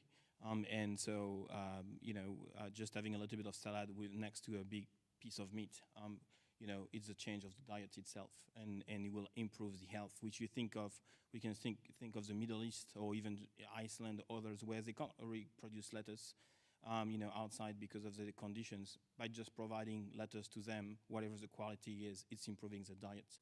So we are doing it. I will say the industry have been doing it since 2010 and before in Japan, and so we are changing the life of people by making leafy greens and healthy food more available to everyone. Thank you. I'm going to say thank you now to Paul and to Ritu and to Rixta and to Priola. Thanks for taking us further on our journey. That's very kind of you all, very much. Stay for a moment, because I'm going to take the microphone to Philip Lee, because he wants to say a word or two. Where are you, Philip? There you are. I got you. I'll bring the microphone to you. And then we will conclude. Come, just wheel yourself so that people can see you. No, it's okay, just he'll do fine.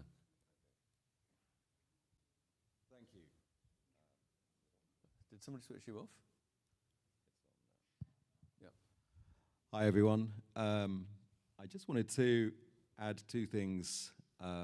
One, as Evolve, we get to have the very strange job of advising governments and advising investors, etc., on technology that's emerging, etc. And I've been considering around this industry for the last 12, 13 years, watching it go up and down. Even over the last 12 months, it's gone through quite a change. And it says up there, associate partner, Evolve International. We go to a lot of events, and we see a lot of the ways that they're organized. And this Vertical Farm World Congress entire setup is unique. This is not a sales pitch on behalf of a particular country or government or set of technologies. It's not a trade expo. It's an opportunity for people who are in competition with each other in an emerging industry that in some ways has attracted too much capital too fast. To be able to sit in the same room and talk to each other and share ideas in an industry that's very needed to become successful. If we've got 50 years, 60 years left, I'm personally quite surprised. So we are very keen to see this industry grow. We have a lot of access to capital and a lot of access to government ministers, etc., across the world. And frankly, half the time our issue is being able to put forward credible solutions. And so, first of all, I'd like to thank Richard and Francesca. The amount of work that we've watched you guys from the inside putting this event together is phenomenal. So I'd very much like to thank the organizers, and I hope you can put your hands together for exactly this. I will try not to witter on too much. Just watching Grow Up there, and we've watched, Ian Angus, who's one of our wider team, help design and build and install your first aquaponic system, watching how you've grown and how that right now on stage, whilst you guys are hitting some pretty successful points, are talking about collaboration and the need to share and the need to help this whole sector grow. You cannot have a horse race without plenty of horses. So that's great to see. And my final point is to Professor Dixon Despommier.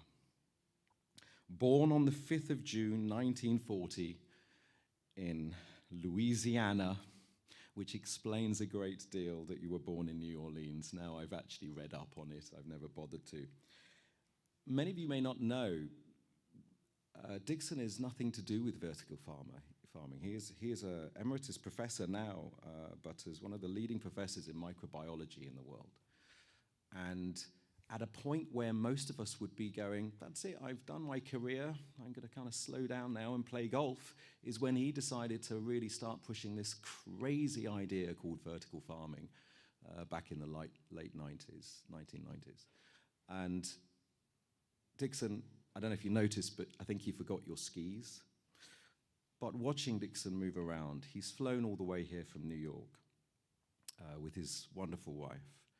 I'd like you all to please give Dixon a huge round of applause, because none of you would be sitting in this room if he hadn't kicked off this crazy idea that everybody thought was mad and never stopped pushing it. You probably don't know, and you should go out and buy it. His latest book was in 2023 on the subject of sustainable cities. So please, if you put your... Thank you, Dixon.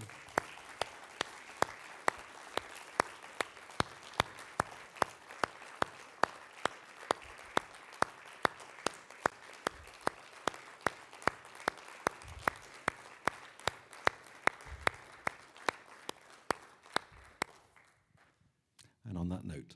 Thank you, Philip. Well, thank you to all of you. Thanks, Francesca. Thanks to the technical team. Thanks to our sponsors, too, because they make a big difference to enabling all this to happen.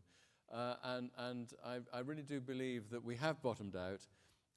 We are lower in numbers than we've been on previous occasions, but I think that the rebuild is underway, and we've had lots of invitations of where we should go next year, and we'll let you know as soon as we finalize that. But I hope that we'll be a strengthening, collaborating, and developing, researching, nourishing industry with lots more food opportunity to make a difference in the world, as well as to the planet. So thank you all very, very much indeed. Safe journeys home. We've got the session this afternoon, which is online. Sorry, so we've got these two NASA speakers at 1:45. Please return for that if you're able to. But I realize that quite a few people do go off at the lunch break. So come back for the space at the end. Thank you.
So finally, we're powering up in space. And we have two speakers, both of whom are online. And the first of them is a plant physiologist and emeritus senior scientist for NASA Kennedy Space Center in the United States. He'll explain what NASA has learned on bioregenerative life support testing. Please welcome our next speaker, who is Raymond Wheeler. Good afternoon, everyone. My name is Raymond Wheeler. I am a plant physiologist, recently retired from NASA's Kennedy Space Center. And first, let me thank the organizers for the conference for inviting me to speak today. And secondly, let me apologize for not being able to be there in person and having to do this over recording. I just had some scheduling challenges. So my talk today is entitled Bioregenerative Life Support Testing and What Has NASA Learned? And as I go through this, I'll try to tie this in with vertical farming issues that are maybe relevant for today's CEA industry. So living in space is sort of the ultimate case of being isolated from resources. So you have to think about this in terms of your abilities to resupply things, recycle things, and it affects your overall approach and how you deal with technologies. And you could call it sort of the economics of living in space. And so there's some similarities with the economics of controlled environment agriculture on Earth, but some differences. For example, mass is very limiting in space. For every kilogram of mass that you launch, you might require 4 to 5 kilograms of rocket propellant. So mass is a huge constraint, and recycling of materials is very beneficial, especially as you get to longer duration missions. Power is always limiting in space. Currently, most of it is generated through photovoltaic systems, like on the space station. People have talked about using smaller nuclear fission type reactors for longer missions to Mars and beyond. And so that's an interesting whole area of development. Another thing that's always limiting in space is volume.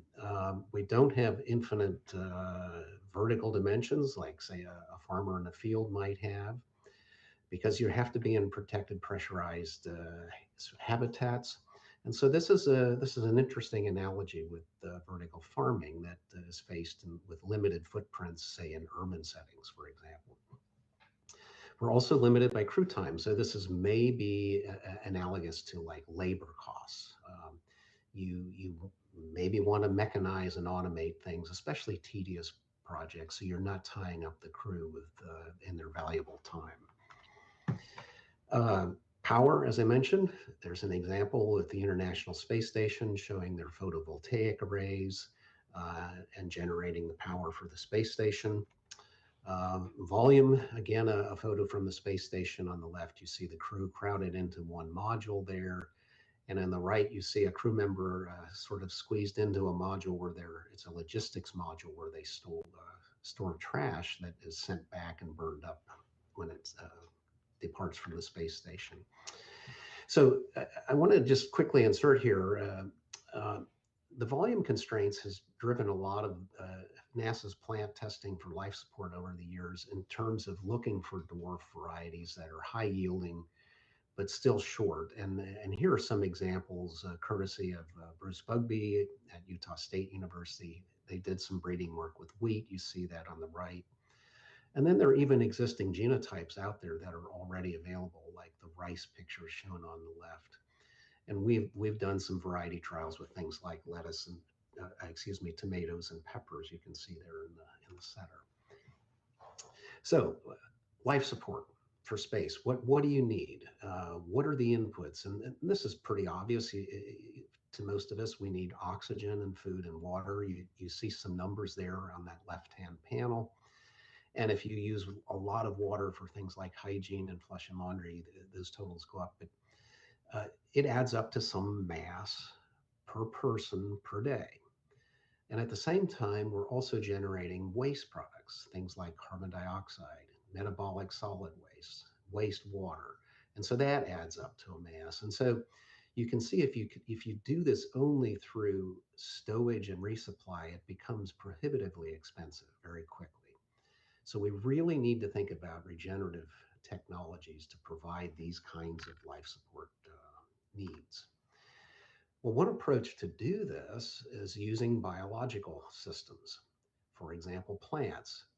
So in this diagram, what I'm showing is a simplified metabolic balance for humans in that upper blue panel.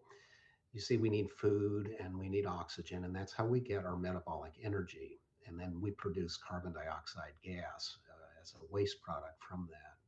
We also need clean water, and we generate wastewater.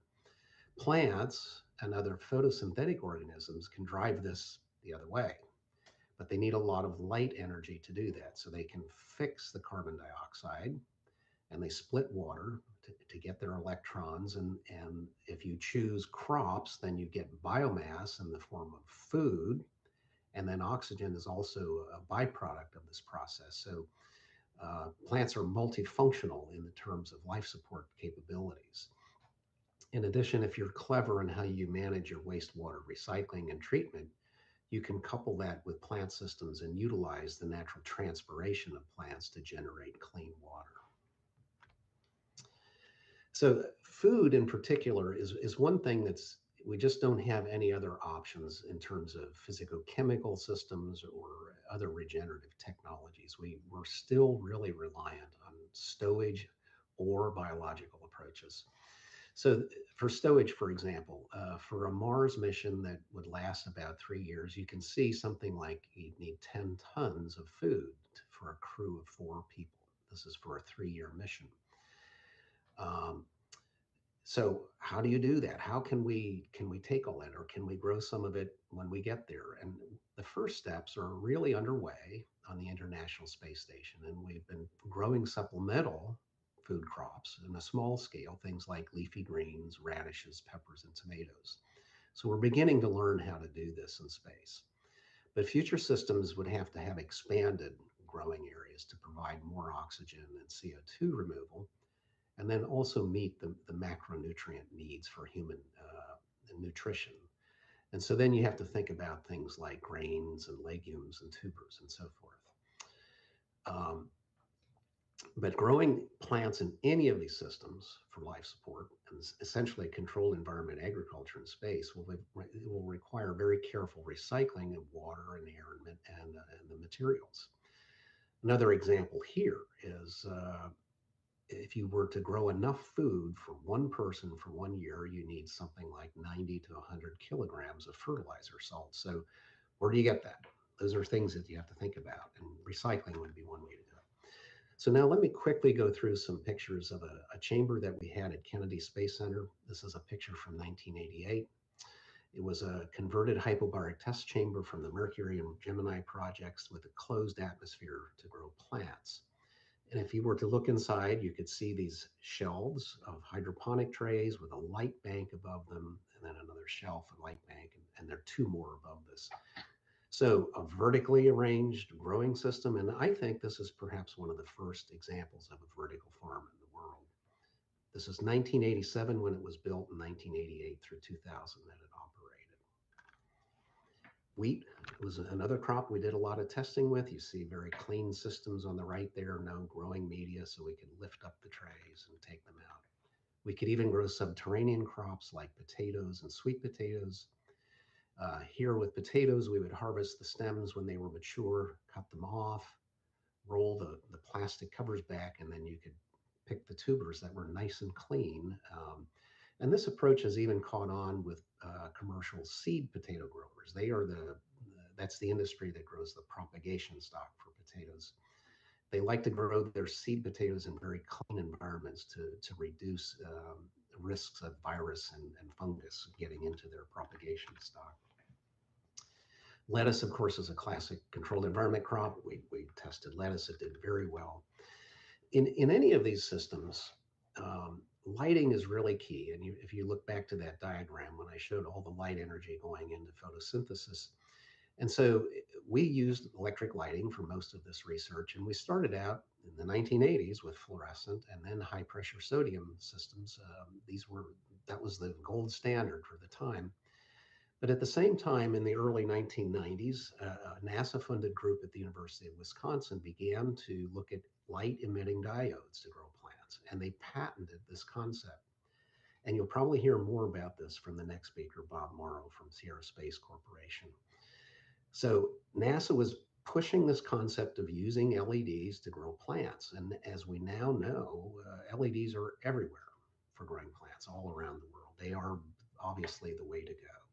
But NASA was really the first to do this. You could also use direct sunlight, maybe with transparent structures like greenhouses. That has a lot of challenges in terms of holding pressure and thermal management and materials and so forth. Another way is maybe you collect the light externally with concentrators like are shown here on top of a building at Kennedy Space Center. You track the sun, you reflect it to a dichroic mirror, and then that reflects it back to a fiber optic bundle that sends the light into a plant chamber down in the building. And it worked quite well, but that depends on where you'll be in space. So what's happening now in the space station? As I mentioned, we are growing some leafy greens, things like the pak choi you see at the bottom there, some lettuce and wasabi mustard you see in the upper right. More recently, we've grown radishes, lower right-hand panel, and even chili peppers you see in the upper left there.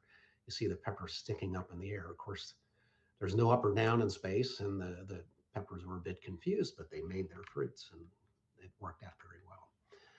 There's another aspect to plant growth that's of interest for space, and that's the beneficial effects of having plants around humans and in their environments. And this goes to a concept, biophilia. The famed biologist E.O. Wilson wrote about this, showing that humans are innately linked to living things around them in their environment. And this is a picture courtesy of Phil Sadler from the U.S. South Pole Station showing two individuals sitting in an anteroom of the plant chamber there, relaxing in that environment with high humidity, bright light, the aromas of plants, and so forth. NASA's also funded work, this is at the University of Arizona, to look at structures, how you might deploy them when you get to a setting like the moon or Mars, collapsible things that could be expanded out. And it's been interesting to watch graphic artists and student teams and other groups come up with concepts for space greenhouses. And you see different ideas here. Upper right-hand panel is just a logistics module that maybe could be converted into a plant chamber. Or in the upper left, maybe you have somewhat buried habitats that you can mound the local regolith, as it's referred to, over the top of for radiation shielding. Or in the center, maybe you have inflatable structures and you can cover them with ice for radiation shielding. So this has been an interesting area and a fun thing to watch for people's different ideas. Well, I think as we learn more about sustainable living in space, we will also learn more about sustainable living on Earth. And I think you can invert that statement. As we learn more about sustainable living on Earth, we will also learn for space. So I think there's a very interesting synergy here that's developed over the years between space, controlled environment agriculture, and controlled environment agriculture on Earth. And I hope it will continue. I'm speaking from my experiences with NASA, but it's a global effort. Space agencies all around the world are interested in these same things, and so I think that there's this interesting similarity between the goals that we both want to achieve. I can't give a talk without thanking all my colleagues at Kennedy Space Center. This is a bit of a dated photo, but it was a fantastic and still is a fantastic team to work with, even in my retirement. Every Friday was Hawaiian Shirt Day, so as you can see there. So thank you again for this opportunity to speak with you, and I wish you all the best for your conference. Thank you.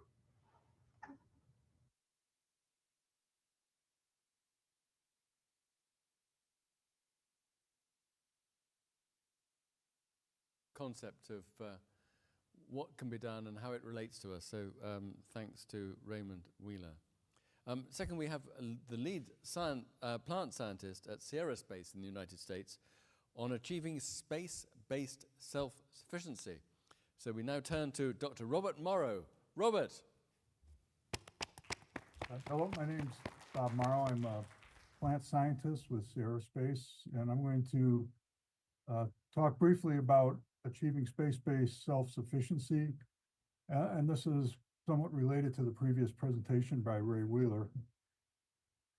And he looked at really large-scale bioregenerative life support systems. And this is the ultimate goal of self-sufficiency in space, is to be able to have closed loops where you provide food and oxygen and remove carbon dioxide and waste, and allow a crew to live in efficiently in a large-scale habitat. What I'm going to talk about really is the more near term, the next step towards self-sufficiency, which is kind of generally referred to as salad crop systems. So NASA has near-term goals of providing vitamins and plant nutrients that do not subsist well in stored food, especially over long durations. The examples are vitamin supplementation for, say, vitamin K and thiamine, or phytonutrients such as the antioxidants, lutein and zeaxanthin. NASA also wants to have a high level of food acceptance among the crews. The best way to provide this high acceptance is to produce more fresh food for the crew as opposed to packaged foods. And they also want increased food diversity. Right now, there's about 215 food items available, mostly packaged. And the salad crops or fresh vegetable crops can be used to make meals more diverse, including the use of some particularly nutritious crops like potatoes, dwarf peas, and beets. So these salad crop production systems, they often refer to them as salad machines. These are really crops that are vegetable or fruit crops compatible with small space habitats, and that can generally be eaten with minimal preparation. So NASA has provided a NASA salad crop diet to provide basically a salad every day to the crew. And just an example down here, this is one of our plant grow systems that was really developed to start looking at being able to produce these salad crop diets. And this was Peggy Whitson growing some leafy greens on the space station in 2017. So to be able to produce food in space or to grow plants in space, we have to actually have the hardware to do that. And so starting in the 60s, start looking at plant habitat developments for space. The first on-orbit plant experiments were flown successfully in Biosatellite 2 in 1967. Rudimentary plant testing then began kind of in the 1970s on various space vehicles. And once the shuttle and the ISS programs began, multiple systems for plant research began to be developed. That was in the 1980s through the 2000s. And this just is an example of the NASA plant growth unit, one of their first units, a single mid-deck locker flown in 1982, and then this provided basic plant lighting and a simple water and nutrient delivery capability. So Sierra Space involvement really in this area has been since the late 1980s, early 1990s. And we developed a roadmap looking at what do we need to do to be able to support productive crop production in space. The first step was to develop subsystems such as that atmosphere control, lighting, and so water and nutrient delivery that would work in a space environment. That means it has to be gravity independent, and it has to be safe for a small closed environment for the crew. Our next step, which I'll talk about in a couple of minutes, was to develop plant growth systems which integrate all these subsystems, and began to test those in space to validate these technologies.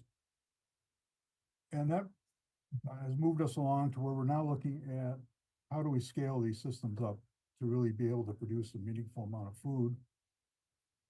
And I'll talk a little bit about our Astro Garden system, and then I'll mention briefly our ultimate goal,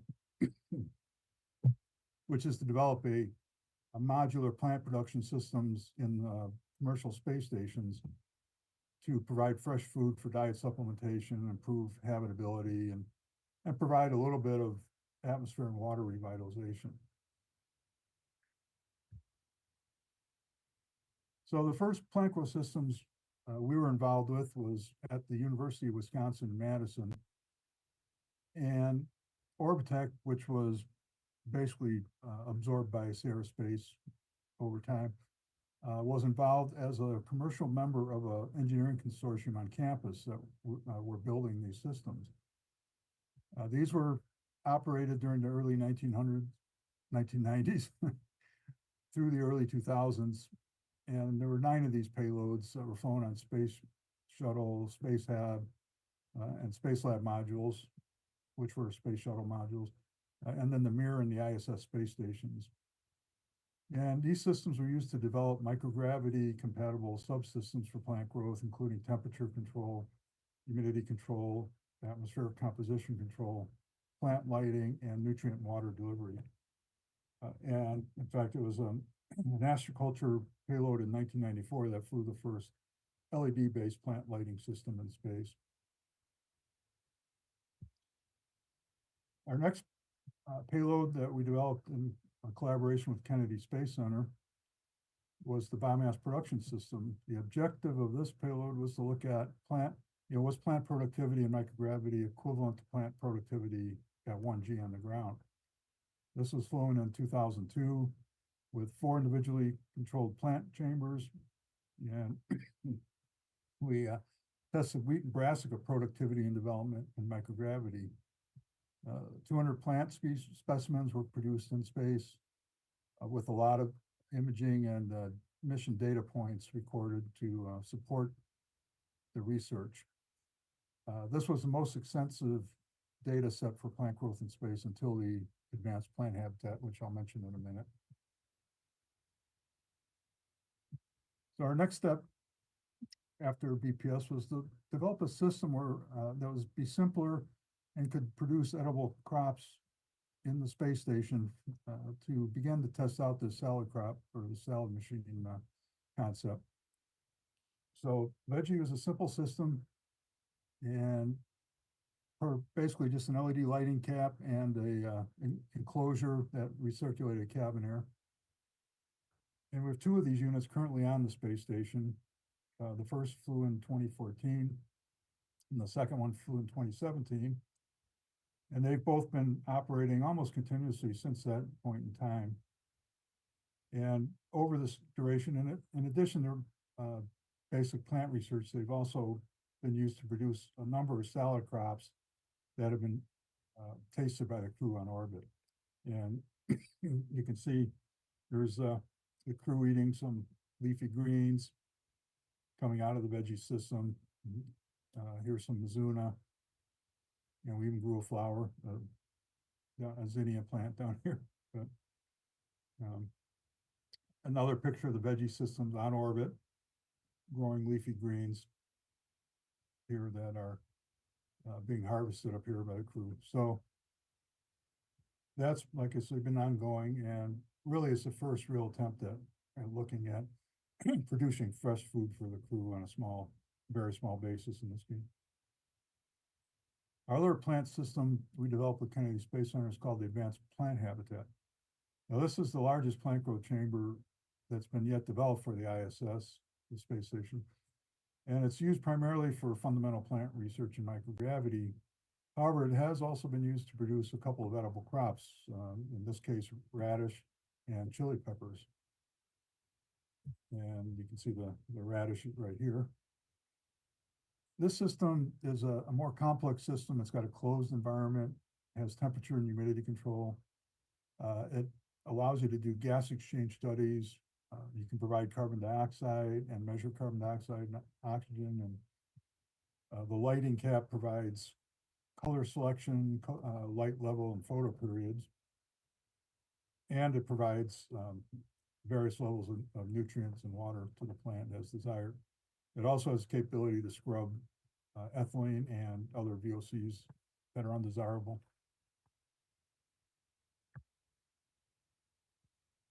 This is just a picture of the chili peppers being grown in the advanced plant habitat. You can see them down here.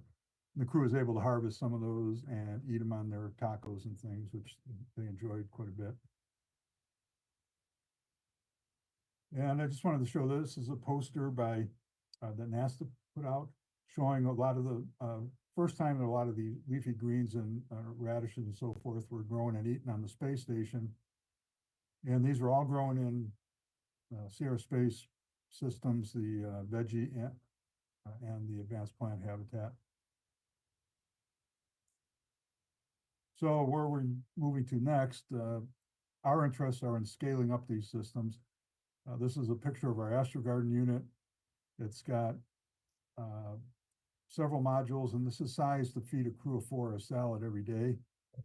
And we've been testing this system on the ground, producing things like green onions, dwarf tomatoes, dwarf bell peppers, salad turnips, even alpine strawberries, and many different types of leafy greens. A few more examples. We got carrots, we got red mustard and mung beans, and even some small Norland potatoes, a small cultivar that we've been able to grow in these smaller systems. And it allows you to have potatoes which require only minimal processing, even in space. And herbs and things like watercress.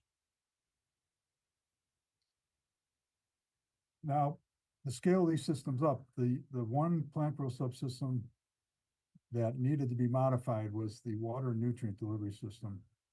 Our previous plant chambers use a particulate-based system to provide the capillary control of the water and nutrient solution to the plants.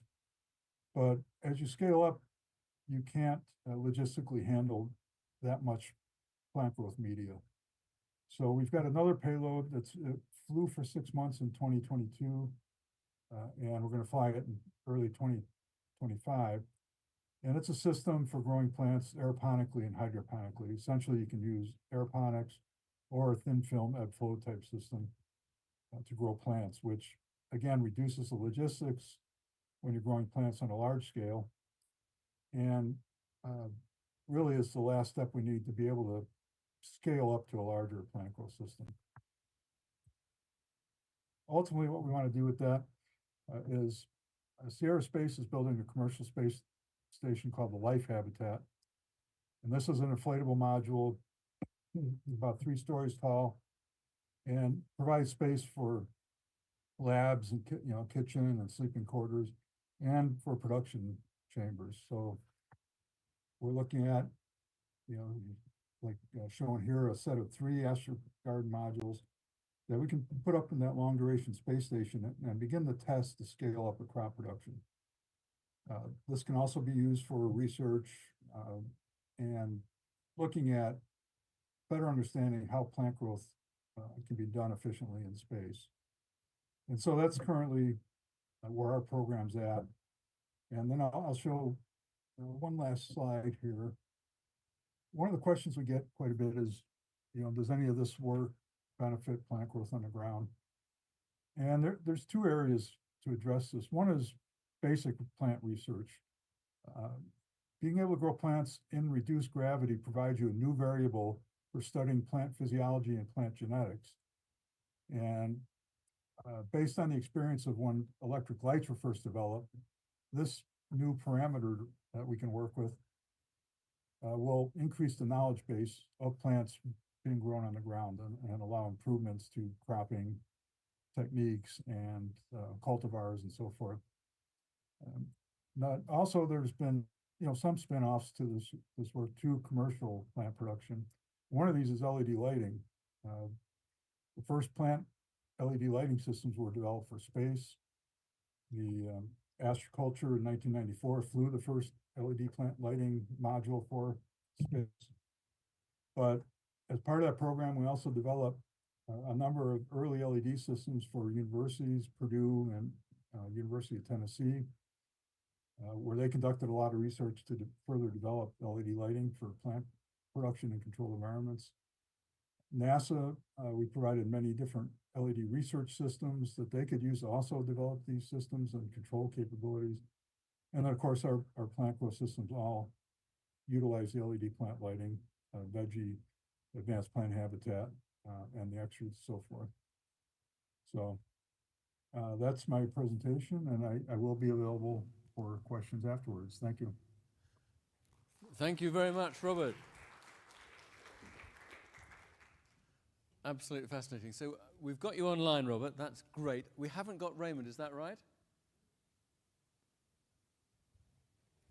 So, Robert, wonderful to have you. I've got lots of questions, and I'm sure the other delegates will have questions of their own. As of this moment, what contribution to the nutrition of astronauts? I know you can't see me, Robert, so I really apologize for that. And it was a wonderful presentation. What percentage contribution of nutrition to astronauts is currently possible in the International Space Station? Is it sort of half of 1%, or is it simply an experimental gesture? It's really an experimental gesture. It's been used to work out the techniques for not only growing the plants, seeing how the crews react to the plants, but also for microbial safety and those sort of things all have to be looked at and understood before you can start really ramping up production. Main issue on the space station is the limited volume that's up there right now. It'd be really hard on the resources to try to grow any significant amount of plants. That's why I think the commercial space stations that are currently being developed as a replacement eventually for the ISS will have capability to produce a bigger percentage, of input to the crew's diet. Okay, and looking at the other end of it, I saw your 27 feet diameter sphere. And does that represent the smallest self-sufficient unit for space plant growth? No, that even that volume, considering everything that's got to go in there, it's still going to only be what I call a salad machine, or you could call it a hybrid life support. But if you look at the things Ray Wheeler is talking about being maybe 80 to 90% closure for life support based on plants, this is way at the other end, just the beginning, where maybe we can provide a few percent contribution to the life support system, the rest of it being provided by stored food and what we call physical chemical life support systems.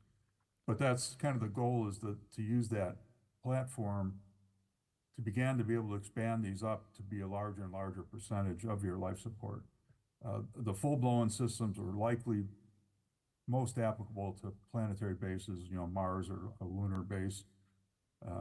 But we're trying to get these salad crop systems to provide a good percentage of contribution, at least to the diet and the crew habitability for things like Mars transit or long-duration space stations, say in a lunar orbit or in deep space. And does it become easier to do good things on the moon or on Mars because of the space you've got available? Can you ship out and can you use natural resources from other planets, or will you have to bring everything from here? Well, that's where Mars is particularly interesting. There's a lot of what we call in situ resources there. There's water, a lot of CO2, and that sort of thing. So if you set up one of these bioregenerative life support systems, and I think Ray probably showed some pictures of that, not only are you producing your life support to keep people alive, but now you can start using the plants to manufacture materials. I mean, early in our history, most things that people have were made from plants or derived from plants. You can use that same idea for supporting a Mars base. You can use plant fiber to make furniture or dividers or big mats to cover the dust, so you don't contaminate your systems. You can get oils and other chemicals from plants that you need, and that would really cut down on the logistics of what you have to bring from Earth. And the excess CO2 really gives you that capability. You can put all that excess CO2 that's left beyond life support into making these various raw products. So I think, ultimately, that's what we'd be looking at, an entire, mostly plant-based economy, just to provide your structural materials. You don't want to be sending up bedroom sets and dining tables and everything else on a rocket. If you can just build them in place using our current. It's very encouraging you can get some degrees of circularity. And we've got a question here, how to solve the microgravity challenge? Well, most of the, in the absence of gravity, we essentially use engineered capillary systems to handle fluid flow. That's the biggest challenge. Airflow and various gas flows can be handled by fans and blowers and things in microgravity. Fluids are the most difficult, so you have to be able to move water around, but keep it entrained under capillary tension so that it doesn't just drift away. The plants themselves seem to be about as productive in microgravity as they are in 1G. That's been tested over the years. The one unknown is radiation. Of course, most of the plant growth systems have been done at low Earth orbit, which is doesn't have a excessive radiation load. So once we're out in deep space, where the radiation exposure is much greater, that needs to be better understood. Same with people too, frankly. But thank you. So that's the big challenge. Yeah. I think ultimately. Next question was, can you commercialize your system at scale on the ground? So do these units, these modules that you have, are they scalable? Can they make a meaningful contribution as they stand?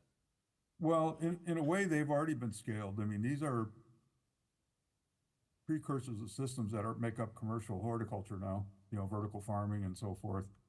And it's not just stuff we invented. A lot of this derived from the early controlled environment work in the 1980s.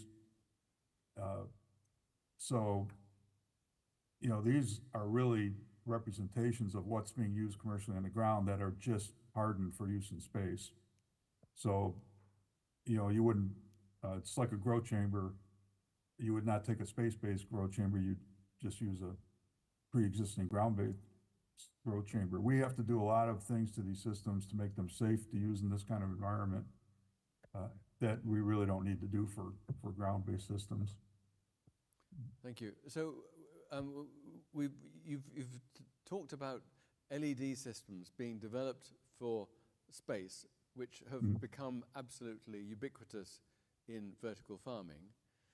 Is there something that you see as a partnership or a contribution from vertical farming to space exploration?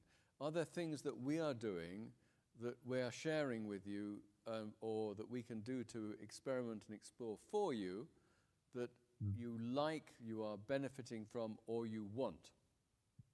Yeah, and on a number of fronts, a lot of this work for these space systems, all of us that worked on it, Ray and I and a lot of other people, really were trained in controlled environment horticulture, greenhouses or totally enclosed plant growth systems. So obviously, that knowledge generated there carried over to the development of these systems. Most recently, one of the things I like is the use in horticulture of kind of dwarfed crops, particularly using vertical systems or just out in home gardeners. Those kind of crops are very handy for use in space. They're, like the dwarf tomatoes and the dwarf peppers and, those kind of things. They fit a limited volume. They have good productivity. They're readily available. So, we're always looking at what are people developing out in horticulture for interesting new cultivars.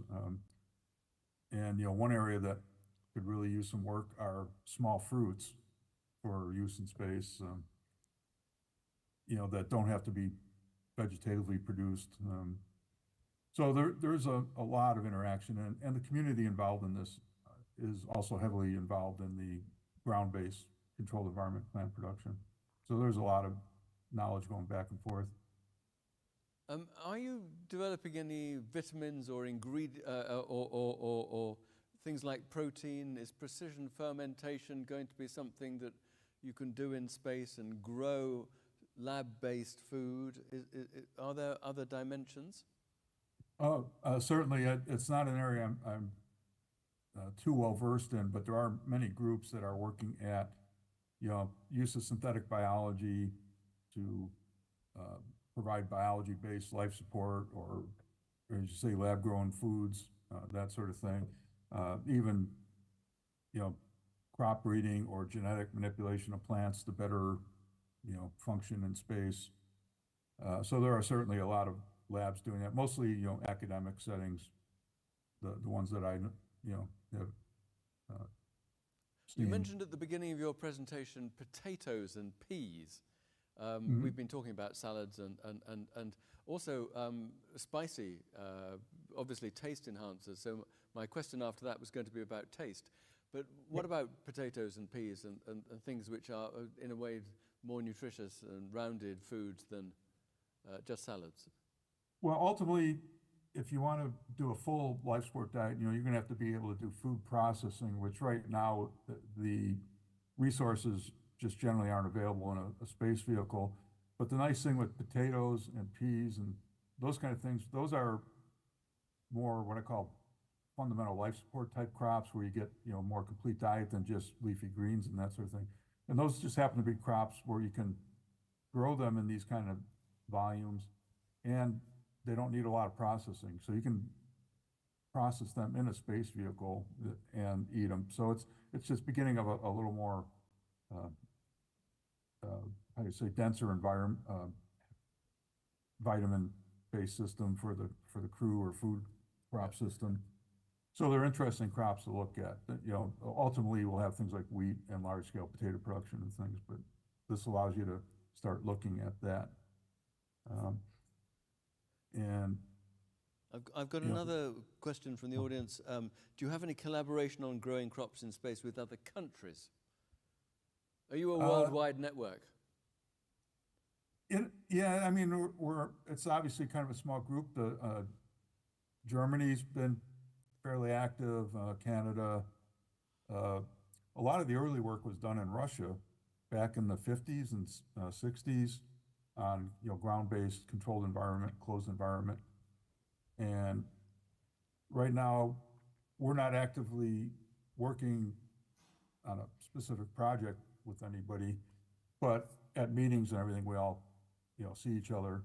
And so there are other countries are probably missing a couple of, France has had people that have been active in it, Spain, so so there's a number of people, but overall it's not a really large community even in the States. So we just kind of keep going along. Like I say, it's been people have been working in this area since probably the early 50s, and it just kind of slowly evolves as we go. You talked about chili peppers and things like that, and mustard. Does taste in space change dramatically? Well, yes, absolutely. Because of the lack of gravity, fluids tend to accumulate in the head, and so crews complain things are kind of bland tasting. So one of their interests it was to get plants that are a little stronger, than maybe just standard leafy green. So they've tried wasabi, and then they like radish, and then the chili peppers, they like that because it gives a little more bite and a little more taste. And so the crew kind of prefers exaggerated flavors because they can taste them better. Now, I think eventually that deadening of the taste can kind of go away as the crew adapts, but they're still appreciated. That they have that extra bit of flavor that they can enjoy. Right. I'm going to have to conclude there, but just say one thing, which is, would you like Vertical Farms to make contact with you to help you with experiments, or are there things that we can develop with you that would be of interest? I'm always certainly interested in talking. Yeah. So feel free to contact me, and. Well, you and Raymond have been very kind to us. So, Robert, thank you so much for your presentation. Really appreciate it. Very grateful to you. And good luck with all you're doing. Well, thank you. We need you to succeed. Thank you. Well, thanks for inviting me. And you all take care. And that does conclude us. Thank you all very, very much. Safe journeys home. For those of you who've stayed on, nobly, well done. And hope you come back and join us on the next occasion, and that we'll have lots more interesting material to cover. Thanks again to the team, and thanks to all of you.